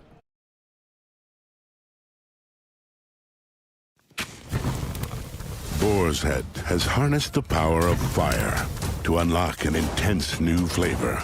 An expertly charred, flame-grilled masterpiece to take your senses to new heights. Because when Boar's Head lights a fire, we ignite an experience worth savoring. New Boar's Head Firesmith Flame-Grilled Chicken Breast. Flavor forged in flame. Available only at the deli and only from Boar's Head. Compromise elsewhere. If there's one thing I've learned at Speedy Glass, it's that every chip becomes a crack. Today, I'm gonna show you why. When we look at a chip up close, we see tons of tiny cracks that are just waiting to spread. Don't wait for your chip to crack. Repair it at Speedy Glass before having to replace the entire windshield. You'll save time You'll be back on the road within an hour. Book an appointment at speedyglass.ca. Speedy Glass Repair. Speedy Glass Replace.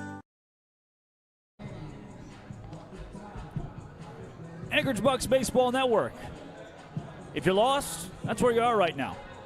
I think I'm Drake Toll, broadcasting live from Mulcahy Stadium.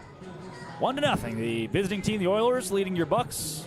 You know, Anchorage gave up 7 runs night 1, 10 runs night 2. Last night against the Chinooks, gave up 6 runs in the win. Tonight, the pitching to this point is the best start that a Bucs pitcher has had. Brown going a little over 3 innings, finishes off his night at 3 2/3. Far and away the best starting pitching night. And the relievers have been solid at this point as well.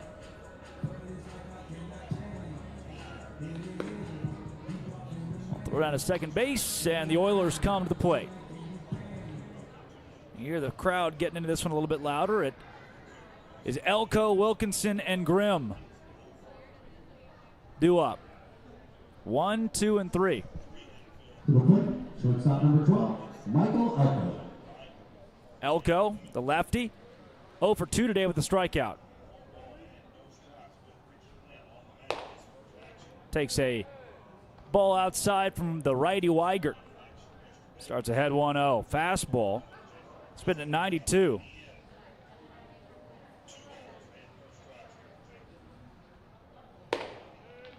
And another ball high and outside.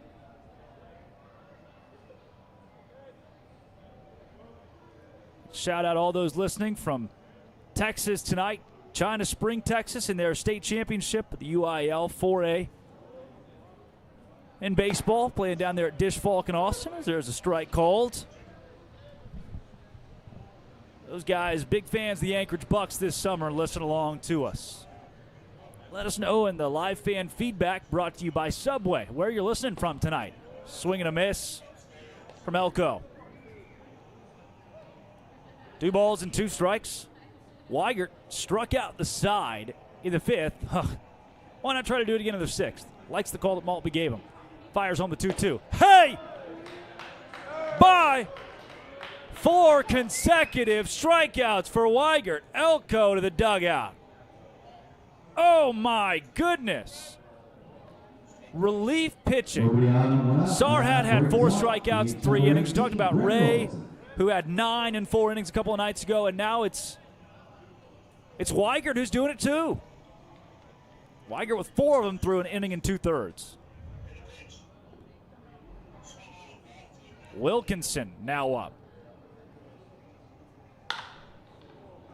Skies to left field. Har is there. Makes the catch. Too easy.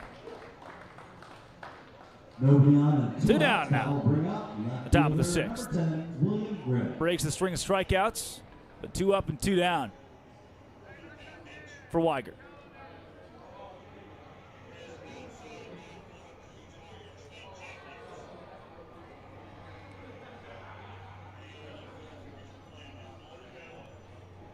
First pitch to Grimm. It's outside. And now I want to give a big shout out to the state champion China Spring Cougars. Just found out, somebody relayed in, they are champions in Texas, winning the 4A tonight against Liberty Ilu. There's a called strike. Cougars winning state championship number 6. Again, got a lot of those folks who are listening from all across. So from the Anchorage Bucs to you, congratulations, China Spring Cougars, on your state championship victory in the 4A in Texas. This is hit hard to the second baseman. Lacey throw over to first. In time, just barely. 3 up, 3 down for Weigert. I like that kid. Bottom of the 6th, the Anchorage Bucs trail it by 1 on the Anchorage Bucs Baseball Network. It was time to update the bathroom. But we didn't want to break the bank. Rebath made it effortless. A Rebath design consultant came to our home and presented us ideas and products in a way that made our decisions simple. They took away the old, installed the new, and gave us the bathroom we've always wanted. Style affordably. Call 1-844-9REBATH for your free in-home design consultation today. Of all the reasons we love Alaska, Easy isn't one of them. We like a good challenge, but we also love innovative technology that simplifies our busy lives. Whether you want to make a deposit or pay a bill, check in or check out, or quickly send and receive money, one bank has the online and mobile tools to help you through whatever comes your way. Simple, secure, reliable. Bank on the go. First National Bank, Alaska. Arby's new Steakhouse Garlic Ribeye Sandwich. Who knew the best thing to come from a steakhouse wouldn't even come from a steakhouse? Arby's did, that's who. Arby's, we have the meat.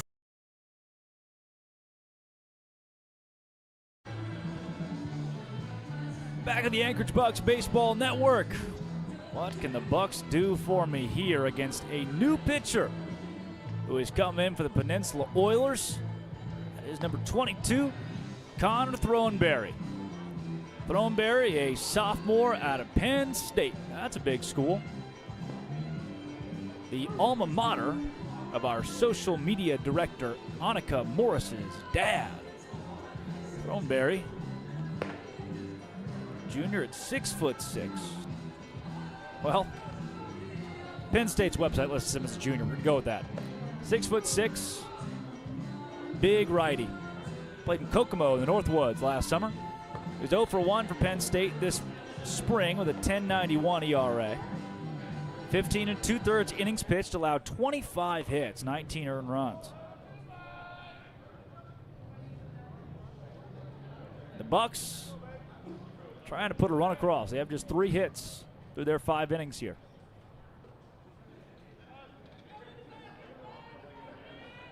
Leading off for the Bucs, right fielder number 25, Cole Haworth. Cole Haworth up. Haworth out of the 4-hole today. Taps that foul. 0 for 2 with the strikeout.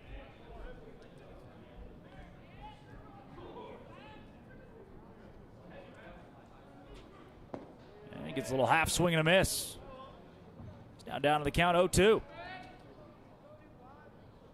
Haworth, Cal Baptist. Swings and misses. 3 pitches and a strikeout.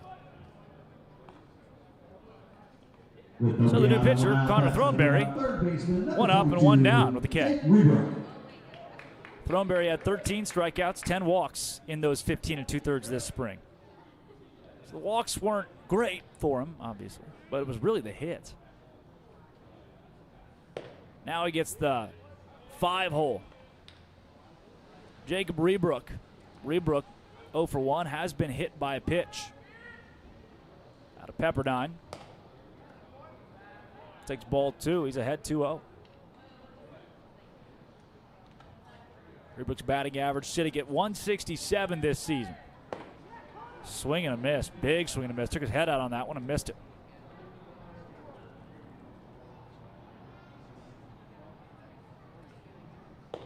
Now 2-1. That's in there. 2 balls and 2 strikes for Rebrook. Had an RBI last night in the win against the Chugiak Chinooks. 2-2. Swing and a miss. 2 batters and 2 strikeouts for Connor Throneberry.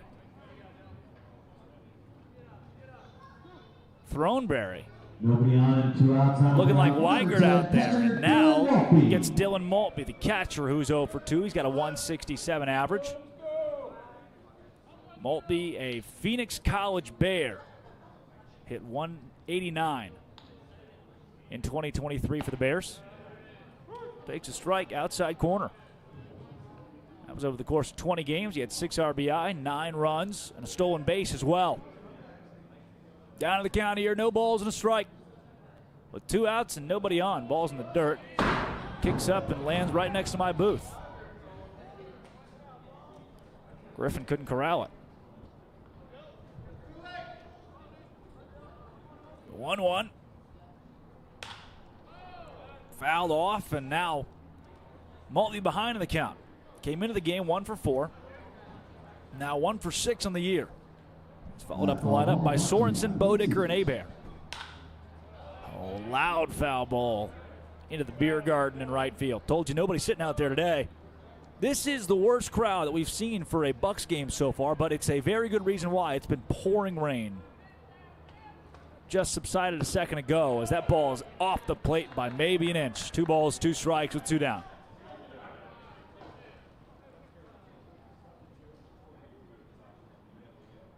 Now a swing and a miss. 3 up and 3 down on 3 consecutive strikeouts. Striking out the side is the Penn State product, Connor Throneberry. Go to the top of the 7th, 1-0. Oilers still up on the Anchorage Bucs Baseball Network.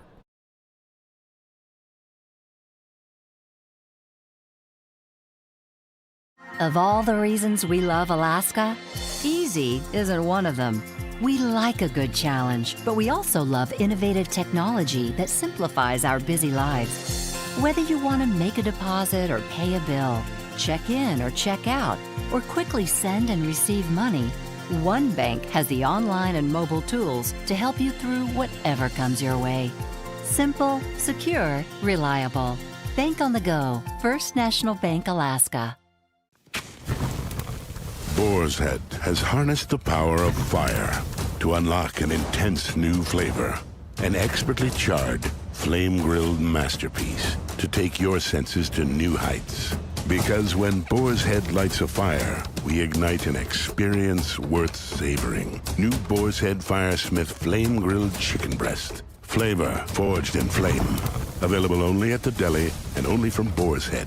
Compromise elsewhere.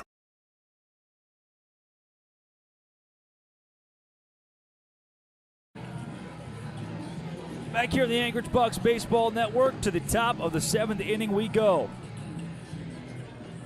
Still trailing 1-0 against the Peninsula Oilers. They come to the dish here. The Bucs needing something offensively. They've only given up 3 hits today as Weigert comes back out. Weigert at this point, 2 1/3, has given up no hits and struck out 4. Faces off against Ben Griffin, 4, 5, and 6. Griffin, Diao, and Rada due up. First pitch to Griffin. Hasn't missed by much, but a bit inside.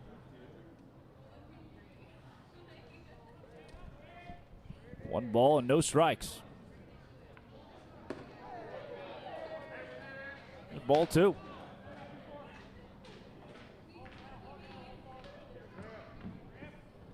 Weigert has not given up a free pass yet. But Griffin finds himself way ahead here. That's up high. Weigert only pitched an inning and 2/3 in the spring.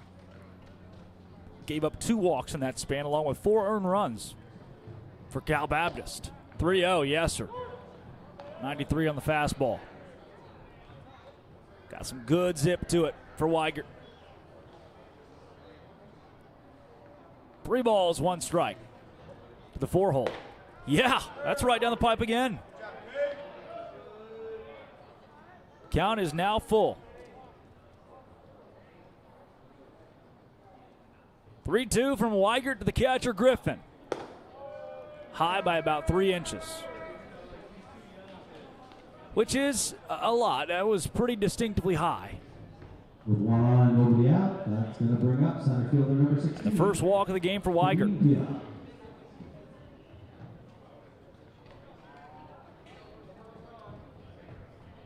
So nobody down, a runner over at first base.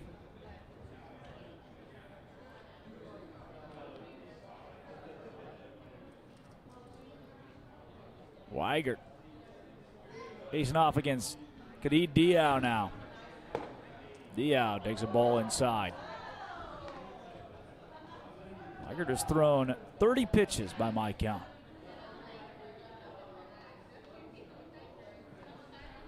Added to the long list of solid performances by relievers so far this year. Diao is 1 for 2 today. Runner goes. It's popped up to right field. Coming in on it. Making the catch is Howarth. He won't have enough time to throw it back to first base to double up Griffin. But Diao is retired. With 1 on and 1 out, that'll One bring up down first now, baseman and number Mike 11, Rada Michael comes Rada. up. Rada out of Cal Baptist. Did not play in 2023, but was the offensive MVP of his high school team at Great Oaks High School in Temecula, California during his senior campaign. Today, Rada is 1 for 2 with a single. He's got a .333 average since getting up here to Alaska. First pitch of his at-bat, called strike. Back pick to first, gets away from the first baseman, Thomas. And that'll advance Griffin to second base easily. No balls and 1 strike now.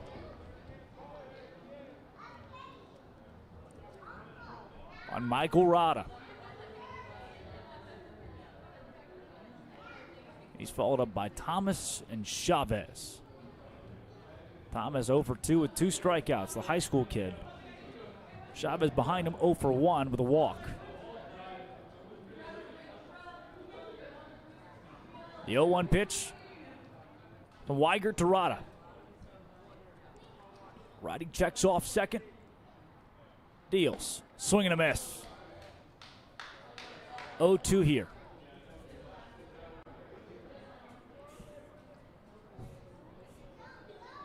Weigert way ahead. Gunning for strikeout number 5.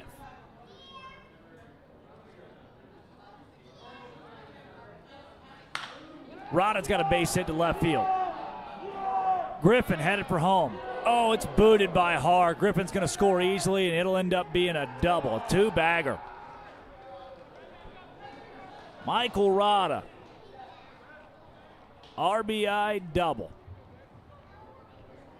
It took an awkward bounce, got away from Haar. That's the 4th hit of the game for the Oilers. Third baseman, Ty Thomas. And with Ty Thomas, the rookie coming to the plate, it's a 2-0 score.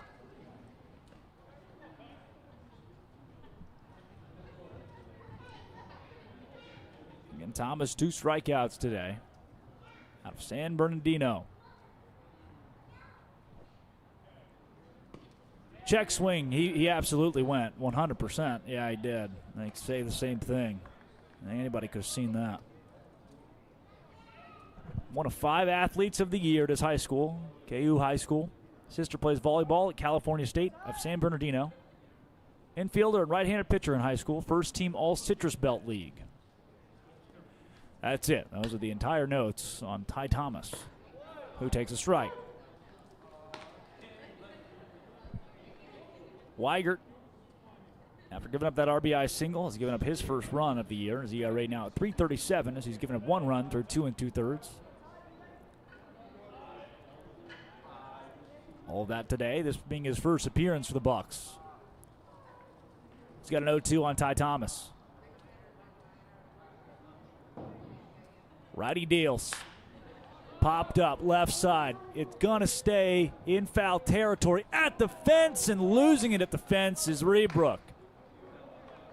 He couldn't hold on to it. Had to leap awkwardly halfway up on the cover of the gate. I just couldn't make the catch. Would have been unbelievable if he did.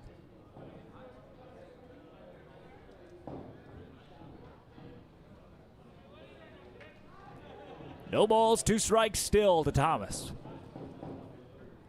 Playing in his first game of this season. Weigert, another 2-strike pitch. In dirt, it gets away from Maltby, but he's able to keep it close enough to hold Rada at second. That's the first ball of the at-bat. 1-2 with 1 down and a runner on second base.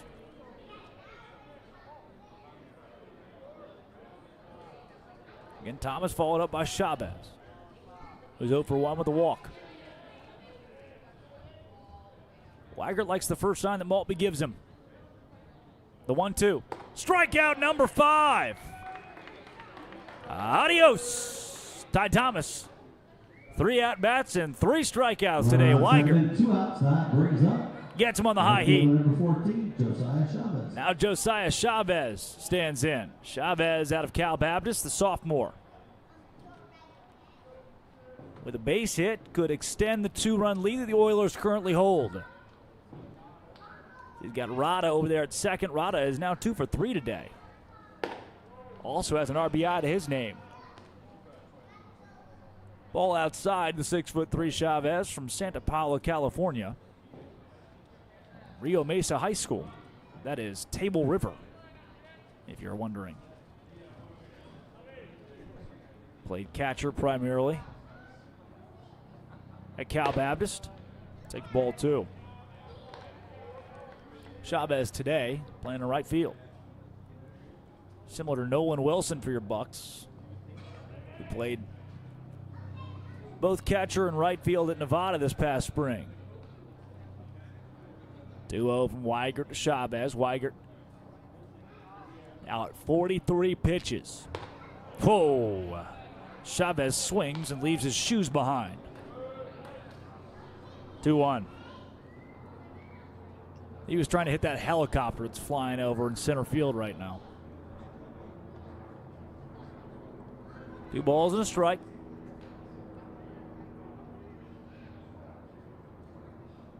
Weigert goes outside with the fastball at 91.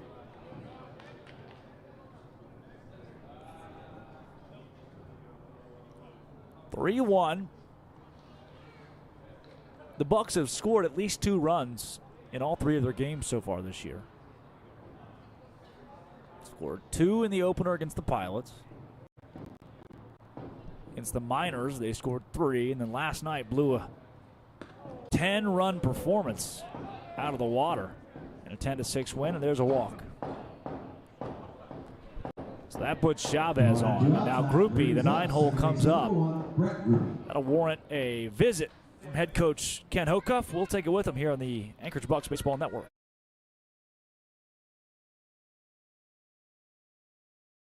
Arby's new Steakhouse Garlic Ribeye Sandwich. Who knew the best thing to come from a steakhouse wouldn't even come from a steakhouse?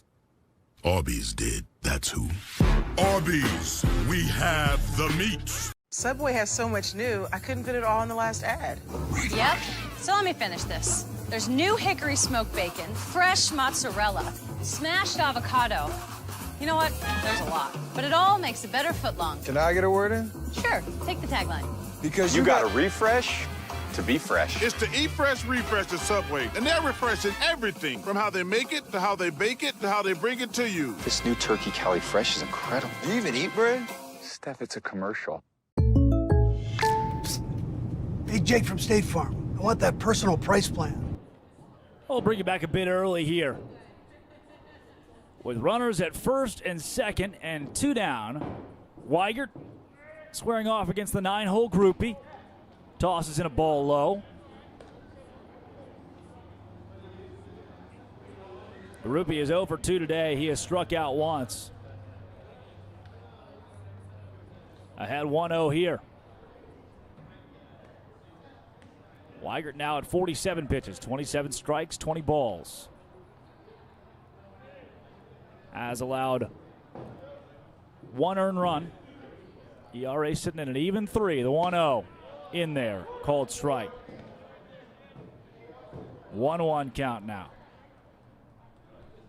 Got himself in a bit of a jam here. Again, each pitcher getting about a 65 pitch early in the year.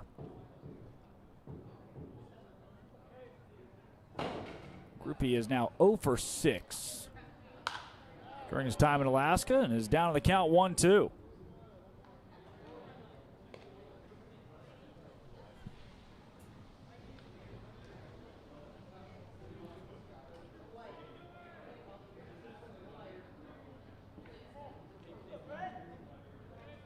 One balls, 2 strikes.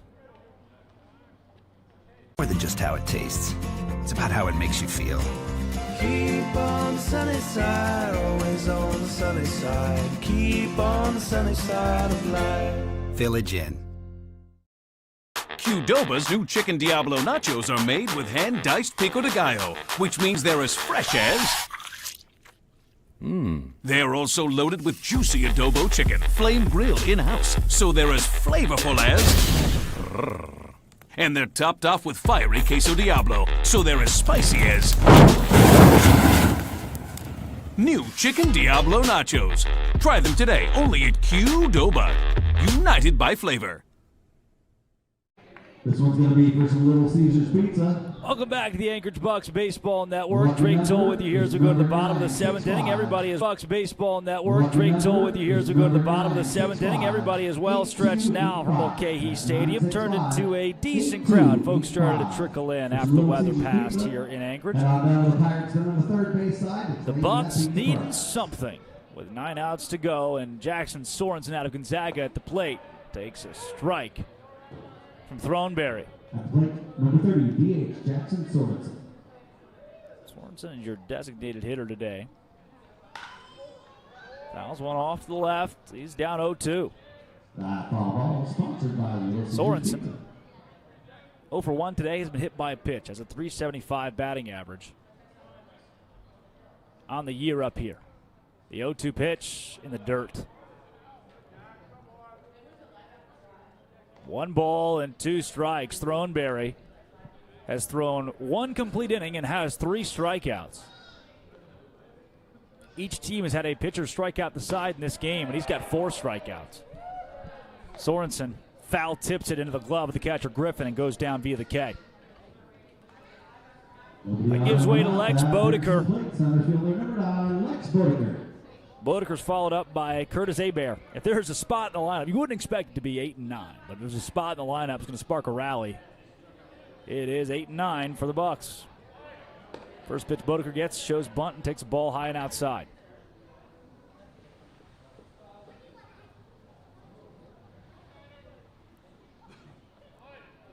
Shows bunt again, takes a ball in the dirt.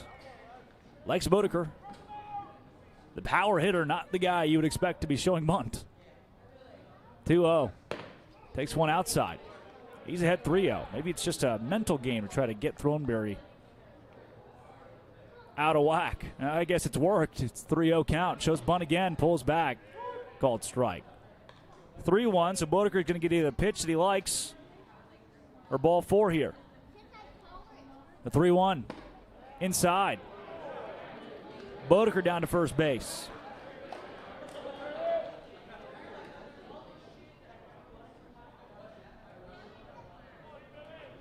With 1 on and 1 out, that brings up shortstop Now number 2, Curtis Hebert. He's 0 for 2 today, but still has a .538 batting average.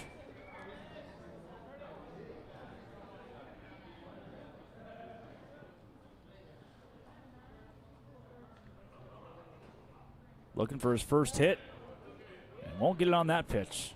Big hack and a miss.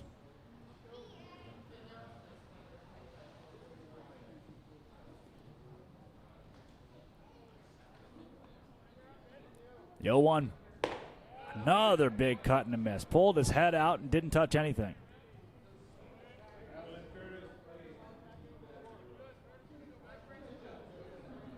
Down 0-2. Trying to move Bodeker over from first. Takes one way inside.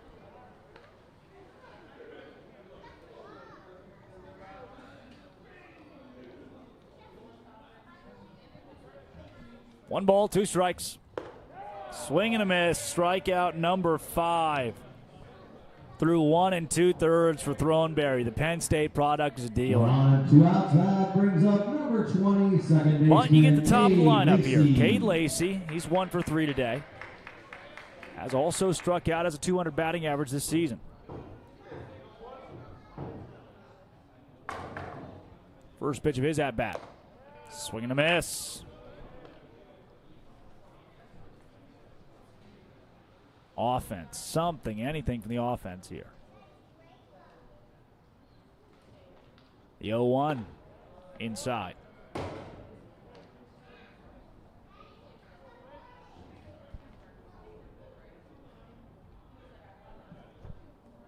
One ball, 1 strike. With 2 down, Bodeker over at first base after a walk. Back pick. Dug by Rada. He had to dip down all the way in front of it to keep it from going awry. 2-1.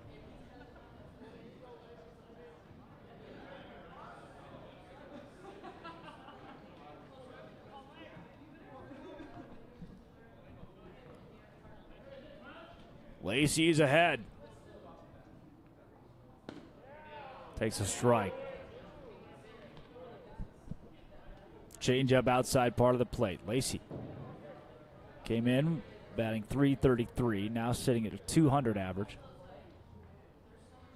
2-2 in the dirt. Bodeker swipes second base. Bodeker with a stolen base, and the count now full. That bodes well for the Bucs, huh? See what Lacey can do with this one. The payoff pitch. Check swing. It's a strike anyway. 6 strikeouts in 2 complete innings for Throneberry. The top of the 8th we go on the Anchorage Bucs Baseball Network.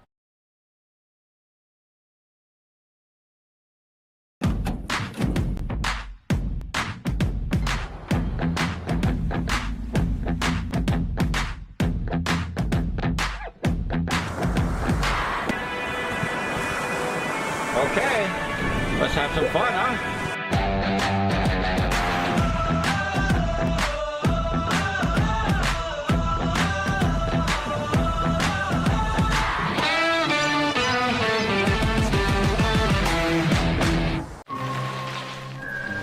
Check it out.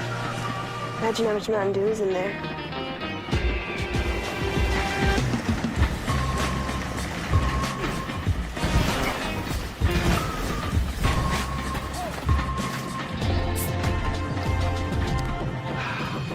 Hey, guys! We should probably drink these fast.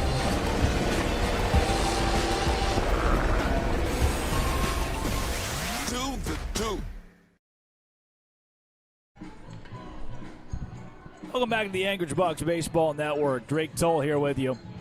2-0 your score to the top of the 8th we go. The Bucs trailing the Peninsula Oilers, coming down a 3-hour drive from Kenai to play here at Mulcahy Stadium.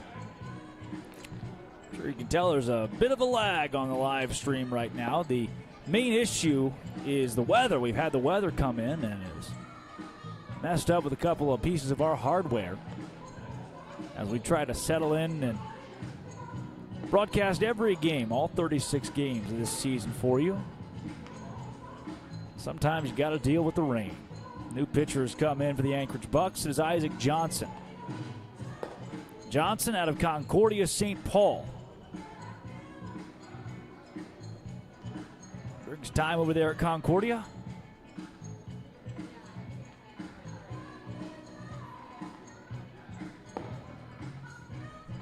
Is a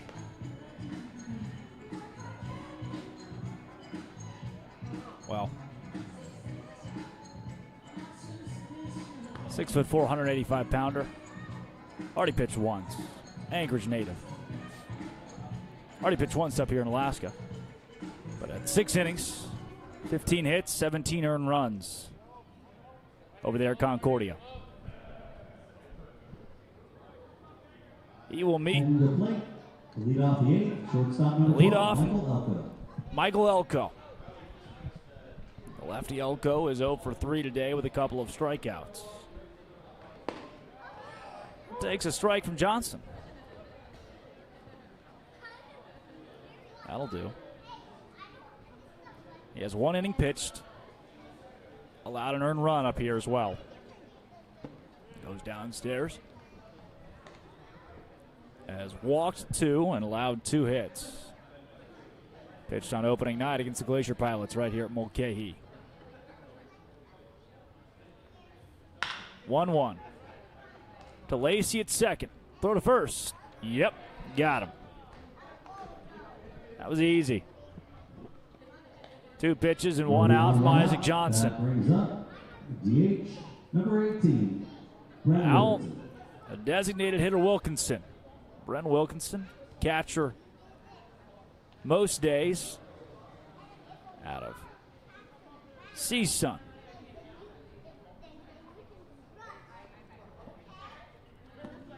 Takes a ball low. During his time at Cal State Northridge. Freshman campaign. Hit a .355 average. Takes a strike. 7 starts, 16 games played, 31 at-bats, and had 11 hits. Slashed .355, .444, and .484. A 1-1 count with 1 down.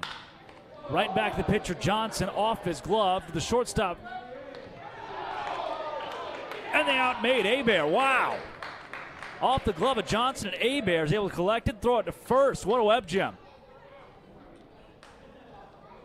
2 down now. You get the 3 hole. Grimm. Will Grimm is 0 for 3 today. 1, 2, and 3 for the Oilers have now combined to go 1 for 11 against Bucs pitching. Grimm, no strikeouts. Ground out and 2 pop outs. Takes the ball outside. Hey, you see the camera there is kind of, it like lags behind. Turns out that's what happens when a camera gets wet, apparently. If you want to send us a new one, be my guest. The 1-0. That's a base hit through the left side. Off the lip where the turf meets the grass. And Grimm stands at first base with his first hit of the day. 1 on and 2 outs. That'll bring up Gives you Ben Griffin. He's 0 for 2, but has scored a run when he walked earlier in the 6th.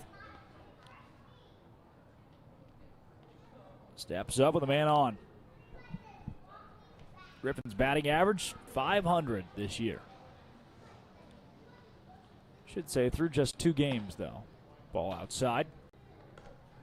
Oilers won 10-8 last night against the Glacier Pilots. This is their 2nd game of the young season. It is the Bucs' 4th game of the year.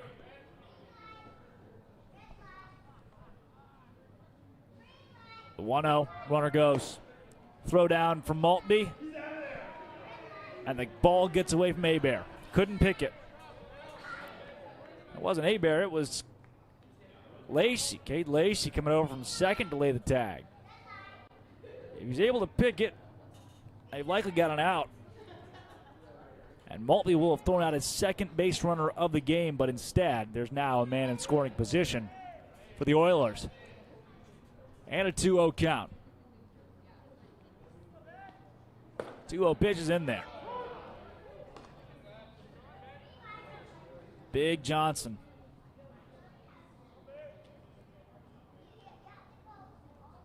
Standing at 6'6". From South Anchorage High School. One of 3 guys who have played in this game from South Anchorage. Ball up high, count now 3-1.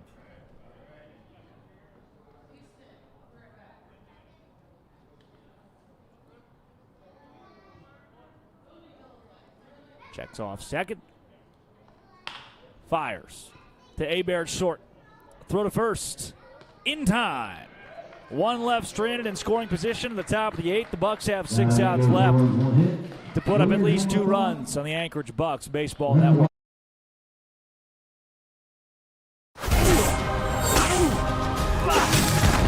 Stay away from my wife. Hi, I'm Ben Stiller. My job as an actor is making you believe what you're seeing is real.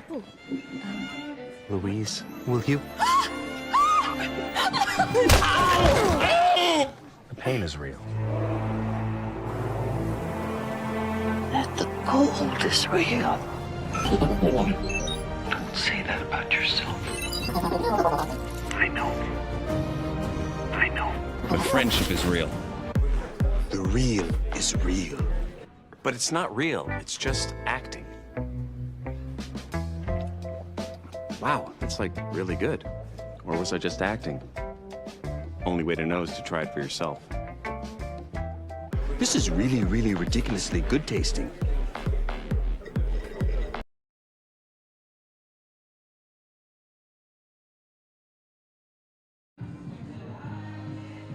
Welcome back to the Anchorage Bucs Baseball Network. Bottom of the 8th inning we go. Bucs are chasing 2 runs here. Trying to keep from dropping to 0-3 on the season. Make it 1-3 on the season. If the Oilers can win, they'll improve to 2-0.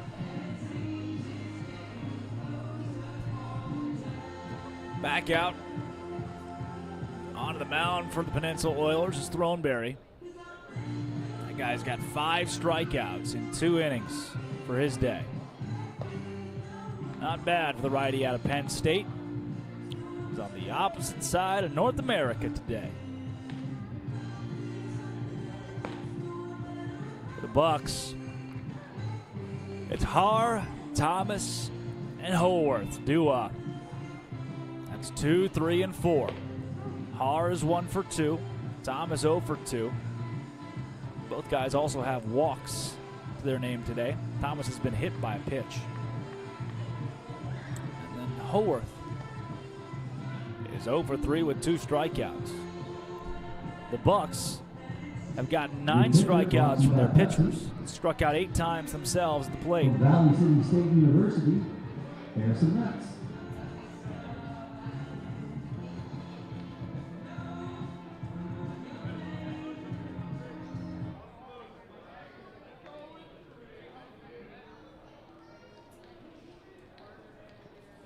See if we can fix that delay here. To the plate to lead off the 8th for the Bucs, left fielder number 3, Ben Har. Ben Har comes the dish. Bucs need something, man. First pitch to Har. Low and outside.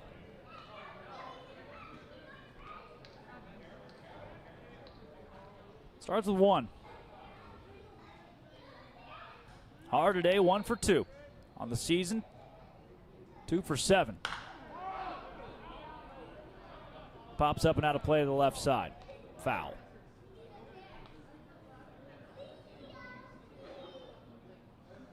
There's another foul ball brought to you by I stand completely corrected.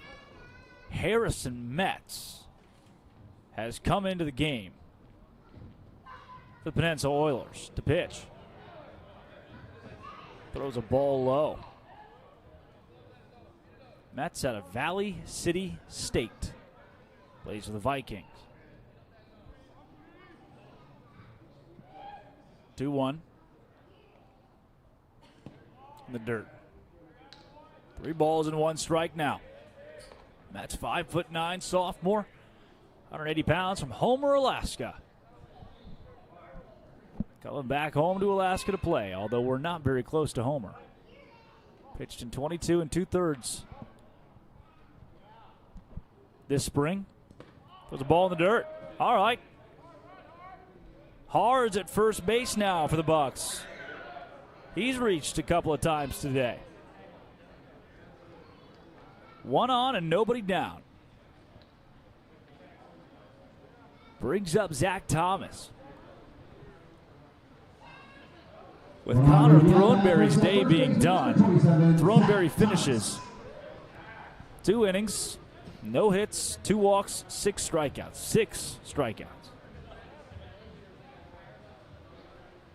Man on first. Thomas takes a ball in the dirt. Boy. Metz has missed all over the place here.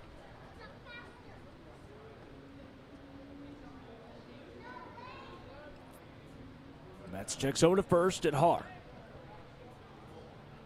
Brings in the 1-0. Low and outside. The rain has started to come down again here.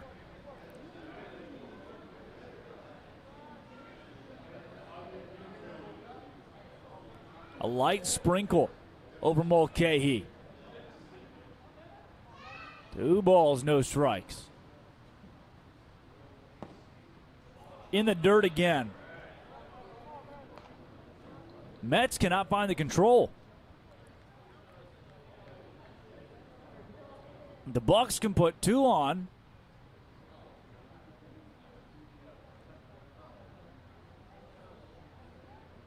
(3-0). Strike. Still a 3-1. You get either something you like or ball 4. Wouldn't mind runners at first and second with nobody down here. 3-1 pitch. That's low. Now you're cooking. Har moves to second. Thomas stands at first. 2 on and nobody out. That Nobody brings up down. right fielder, number 25. You get the right fielder, Cole Holworth. He's 0 for 3 today with a couple of strikeouts. Has a .231 average in Alaska. That's going to warrant a mound visit. We'll take it with him here in the Anchorage Bucs Baseball Network.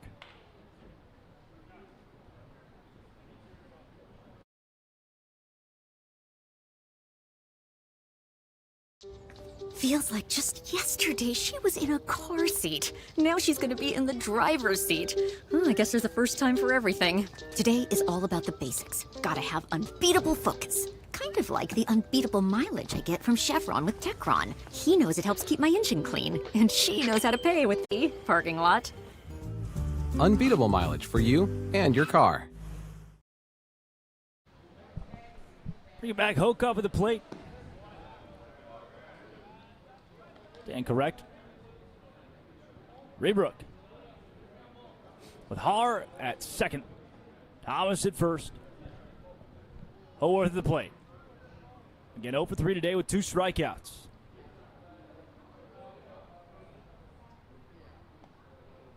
The 1-1. Outside.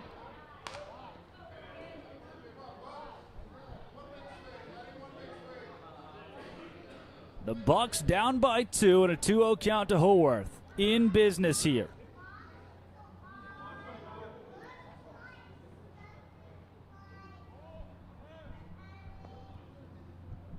Pitcher deals low.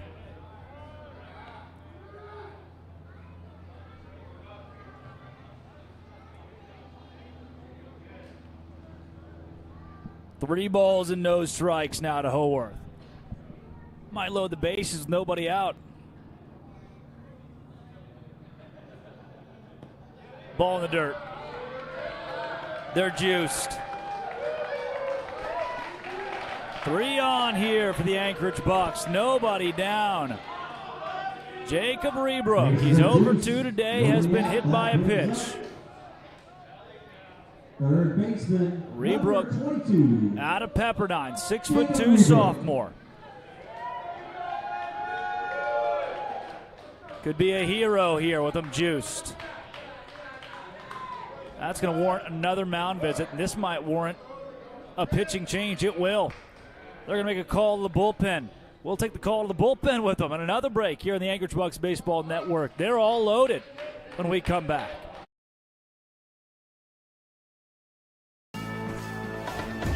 They call him the harder farmer, a real bad man with a soft side for hard lemonade. He's got a nose for lemons and for trouble.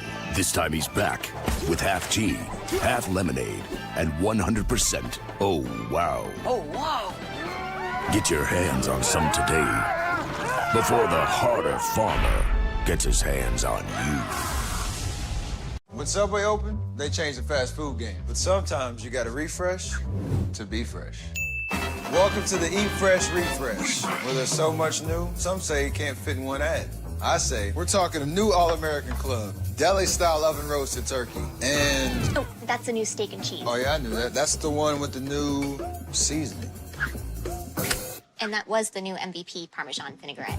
Right, which makes a next-level foot... Hold up, the Subway logo? Wait, I'm out of... Welcome back to the Anchorage Bucs Baseball Network. Drake Toll with you here in the Bucs.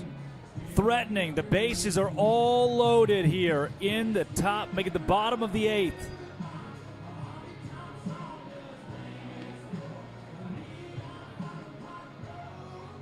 Nobody down. 2-0 deficit. Bucs trying to march back from it, though. You got a perfect situation to do so. Look at there. That doesn't make you too dizzy, does it? Making sure you can see it all. That's even enough, right?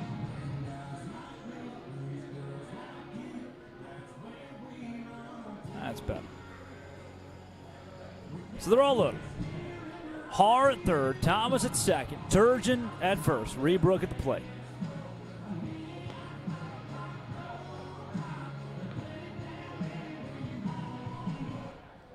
Rebrook steps in the left side. 6'2" sophomore from Pepperdine, 195 from the Woodlands, Texas. John Cooper High School. What can you do for me here?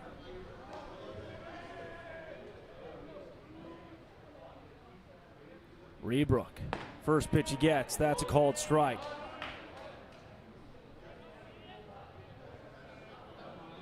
Facing off against Ty Correa. The 0-1. Outside. No, that's Ryan Palmer. Ryan Palmer at Cal Baptist University. 6'3", 200-pound freshman. 1 ball, 1 strike. Swing and a miss. Palmer coming in a tough spot. Is ahead. 1 ball, 2 strikes. Palmer, high over his head, deals. Ball hit to center field, and it's down. That's going to score at least 2, and the Bucs have tied it. A 2 RBI double from Jacob Rebrook, and it's 2-2 in the bottom of the 8th.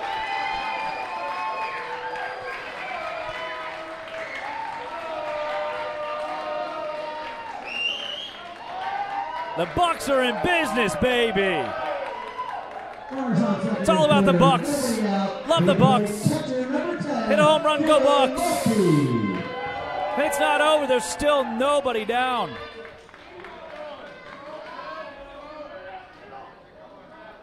Two to two. Dylan Maltby comes up. The local kid fouls one out.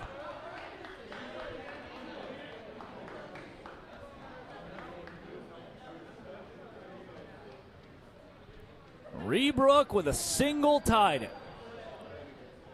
Maltby can give the team the lead. Takes a ball in the dirt. Griffin keeps it in front of him.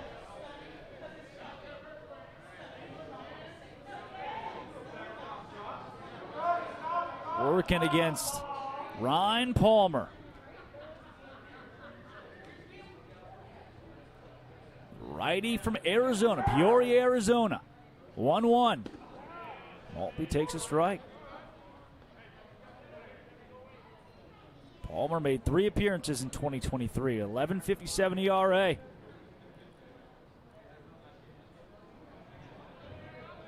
One of the solid young relievers from Cal Baptist. Infield is in here.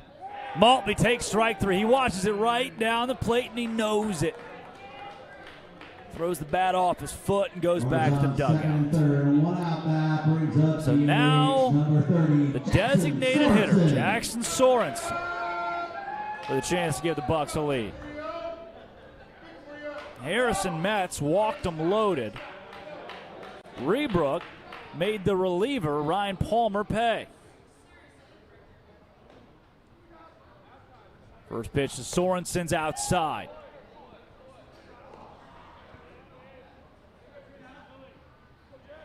Sorensen, 0 for 2 today.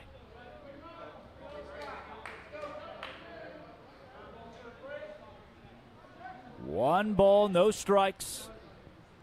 Way outside, almost gets away from Griffin.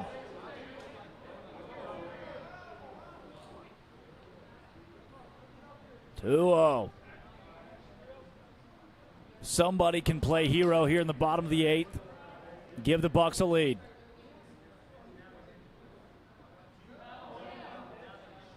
Palmer's taking his time. Now the righty sets. Infield, all the way in. Across. Up high. First base is open, but I got bad news for everybody wearing red. You put Sorensen on, you get Lex Bodeker. The 3-0 pitch. In there. Called strike.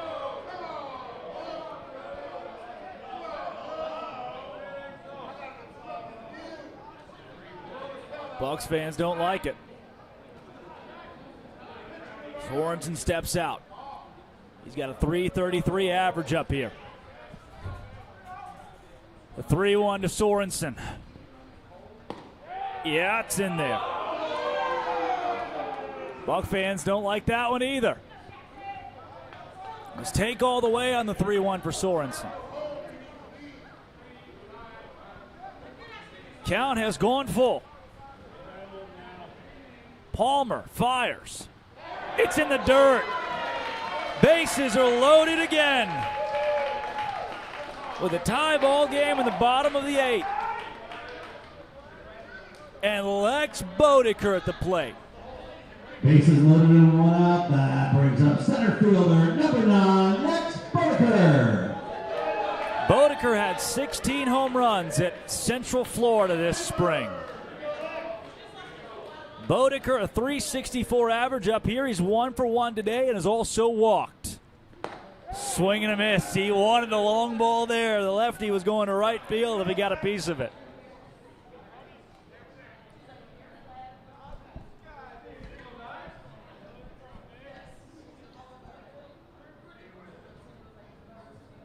The 0-1 to Bodeker. Hard foul to the left side. I can tell you this, 0 chance that Bodeker was going to walk in this at-bat. Anything close, he's swinging. No balls and 2 strikes to Lex. The power hitter of this squad in the 8-hole today. The 0-2 in the dirt. Griffin barely keeps it in front of him. Now 1 ball and 2 strikes to Lex. 6'1", 225-pound sophomore from Lima, Ohio. The 1-2. High and outside.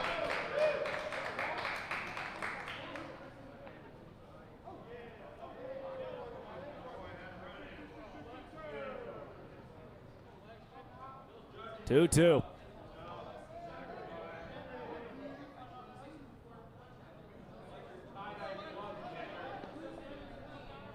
Palmer fires. Bodeker swings and misses. Palmer with consecutive, well, he has struck out now 2 of the last 3. Things are much more interesting now for the league leader in batting average, Curtis Hebert, hitting .500 right now. Out of the right side from Portland. Hebert takes a strike. Payton, the outside corner. Palmer feeling that one. Palmer has 2 strikeouts.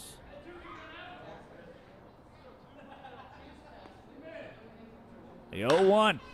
Hit high to right field. Get out of play. Get out of play. It does. It's going to land in the beer garden. Now an 0-2 count, though.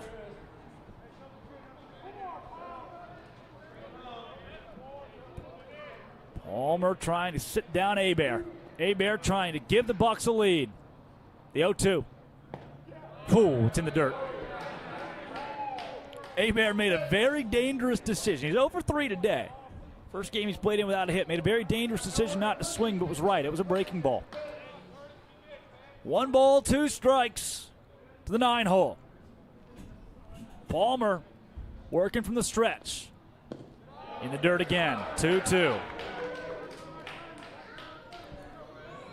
Either Palmer's making a stylistic choice or somebody needs to get him a bigger hat, just resting on the top of his head. He keeps having to adjust it. The things you notice in your high-pressure situations. 2 balls, 2 strikes, 2 out, bases loaded. Curtis Hebert at the plate. 2-2. Oh, just off the table. Griffin doesn't love the call, but the count's now full. That might have been in there. Oh. 3 balls, 2 strikes. Bases loaded with 2 down in a tie game in the bottom of the 8th. Palmer shakes off the first call. Now the payoff pitch. Upstairs and the Bucs lead. He misses with the 3-2, and now that's the score. Anchorage on top for the first time tonight. They put up 3 in the bottom of the 8th. Bases loaded with 2 down. That'll bring up second baseman number 20, Dave Lacey. And they're still loaded for the one-hole Cade Lacey. Lacey, 1 for 4 today, takes a ball in the dirt. Hat falls off this time.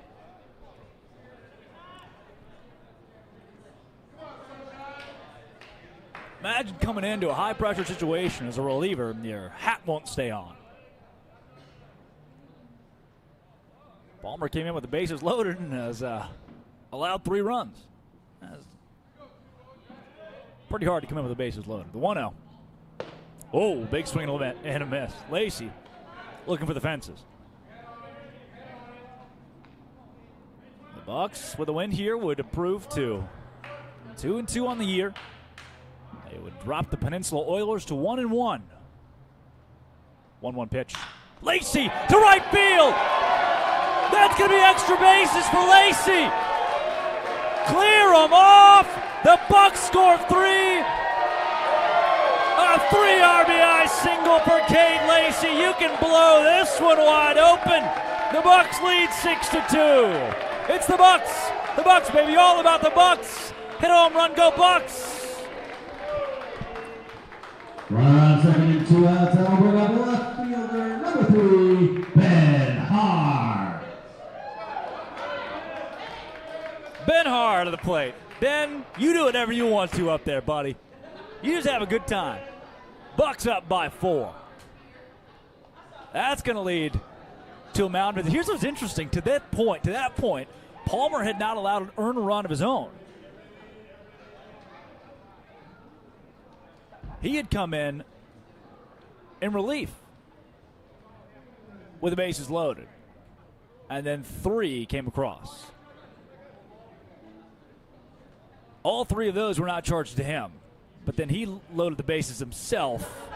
All 3 of those have now come across. Life comes at you fast. 6-2 the Bucs lead.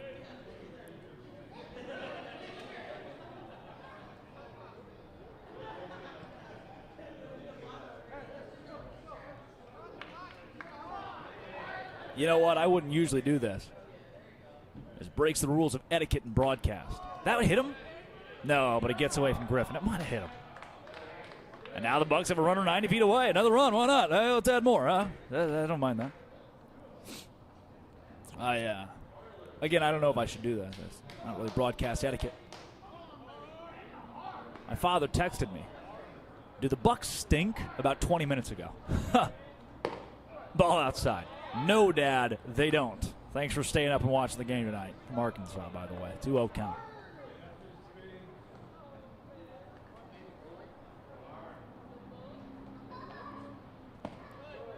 Hard takes a strike. 2 balls, 1 strike. Ah, yes. My father, the optimist.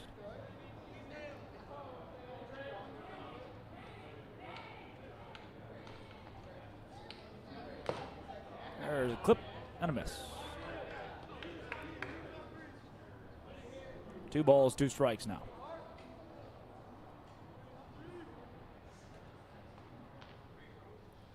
Palmer trying to get himself out of this.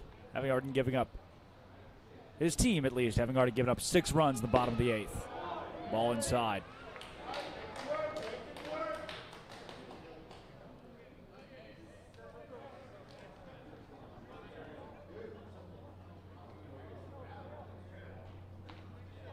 Three-2. Foul out of play.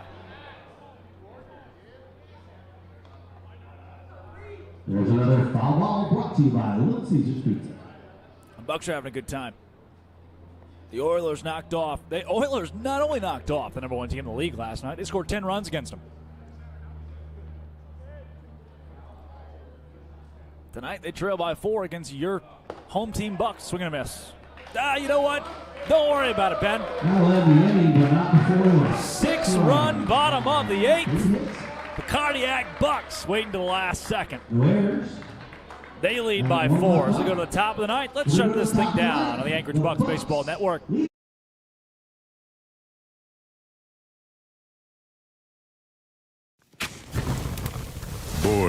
It was time to update the bathroom. But we didn't want to break the bank. Rebath made it effortless. A rebath design consultant came to our home and presented us ideas and products in a way that made our decisions simple. They took away the old, installed the new, and gave us the bathroom we've always wanted. Style affordably. Call 1-844-9REBATH for your free in-home design consultation today. Of all the reasons we love Alaska, easy isn't one of them. We like a good challenge, but we also love innovative technology that simplifies our busy lives. Whether you want to make a deposit or pay a bill, check in or check out, or quickly send and receive money, one bank has the online and mobile tools to help you through whatever comes your way. Simple, secure, reliable. Bank on the go. First National Bank, Alaska. Arby's new Steakhouse Garlic Ribeye Sandwich. Who knew the best thing to come from a steakhouse wouldn't even come from a steakhouse? Arby's did, that's who. Arby's, we have the meats. Are you having fun yet? Greg Toll back with you from Mulcahy Stadium, where the Anchorage Bucs lead the Peninsula Oilers 6-2. 2-0. Well, I'll be honest with you, I was feeling a little dejected. Thinking about what 1-3 would mean. It's not fun. 1-3 stinks. Not good. Here we are, top of the ninth. What can change in the course of a half hour? I should go out to dinner tonight. I should go to a nice dinner at Seward's Folly. That's where I should go. It's right close to my bunkhouse where I'm staying with Nolan and Michael. We'll go out to Seward's Folly tonight. My treat. Goody Diao is up. The Oilers need not one, not two, not even three, but 4 runs just to tie. Isaac Johnson's back out and throws a ball. Pressure's off. The last time Isaac Johnson was in, it was a 2-0 game. It was still tight enough for things to be interesting for Johnson. He's all good. The 1-0. Yeah, 100% a strike. Johnson, the Anchorage native, pitching in a ballpark that he's pretty familiar with. Plays for the Golden Bears out of Concordia State. St. Paul, 1-1.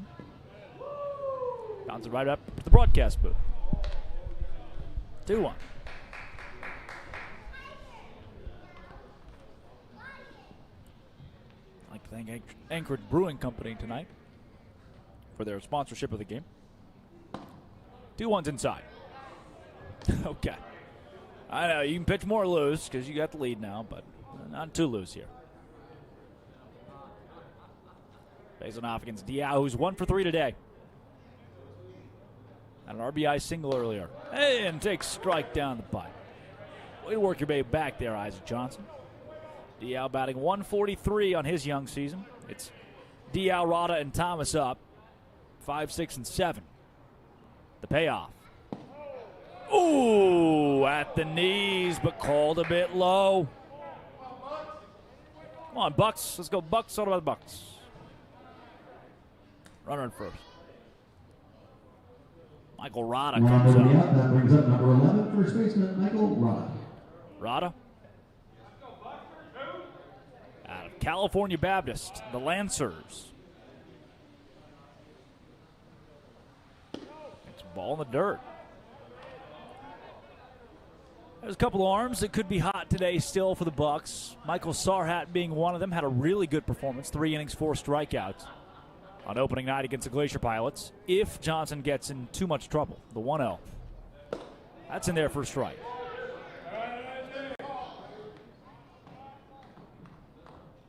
We have an official score. Matsu 4, Anchorage Glacier Pilots 1. Anchorage would fall to 2-2 if they were to lose tonight. This ball to right field is dropped by the right fielder, Howarth. Would have been a tough catch around his ankles, and it's down. Oh, no. He was there for it, too. That'll be an error. Runners at first and second now. Okay. Ty Thomas comes up with nobody out. That brings up third baseman Ty Thomas. Isaac Johnson in a little bit hairier of a situation. but facing off against Thomas, who is over 3 today with 3 strikeouts. He is fresh out of high school, his senior year over in San Bernardino at KU High School. Takes the ball outside. Just don't walk him, please. Make him make contact. 0 for 3 with 3 strikeouts today. One of 5 athletes to get Athlete of the Year at his high school, which seems odd. Athlete, singular, of the year. Takes a strike. 5 of them, KU High School. Sister plays volleyball at California State University of San Bernardino. He was an infielder and right-handed pitcher in high school. First team all Citrus Belt League, and that's all we know about the high school kid, Ty Thomas, who wears number 9 and plays third base today. Righty Johnson checks off at second, deals home. Thomas fouled to the left side. Thinks he might have broke his back. And look down and check it. All right, we're all good. 1 ball, 2 strikes. Thomas behind.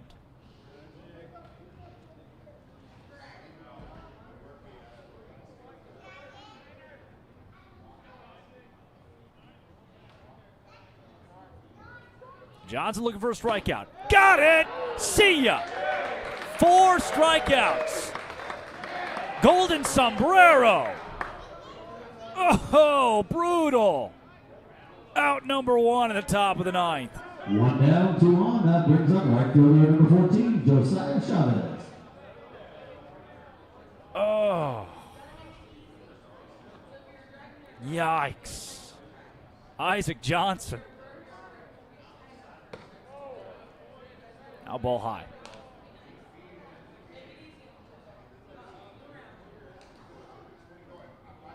Golden sombrero. I haven't seen one of those in a while. Against 4 different pitchers. Oh. Foul tip. Sorry, 3 different pitchers. Yeah, I don't even know. That doesn't make it much better. 1-1 count. Oh, in his first game in Alaska. Ty, it gets better. It gets better. You'll be okay.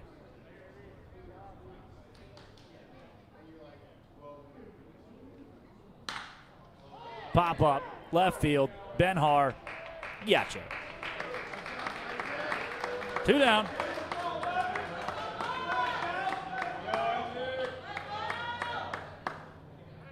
Isaac Johnson can get himself out of this one. 2 on and 2 down. That brings up second baseman number 1, Brett Ruby. By the way, Isaac Johnson would be the victorious pitcher in this game if he can get the 9-hole groupie down. Groupie over 2 with 2 strikeouts today. Take strike 1. The Bucs pitching staff have struck out 10 today. No balls, 1 strike.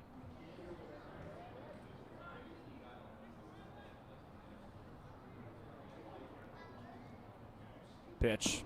Yeah, oh yeah. Isaac Johnson can make the Bucs 2-2 on the year.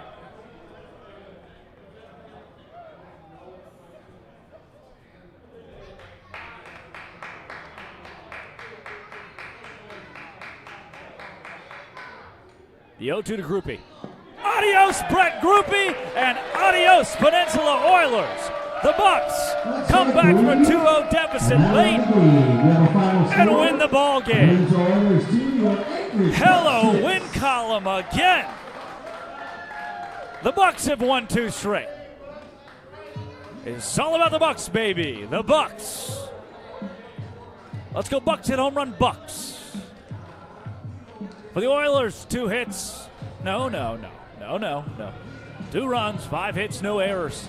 For the Bucs, 6 runs on 5 hits and 2 errors. Bucs pitching struck out 11, walked 4.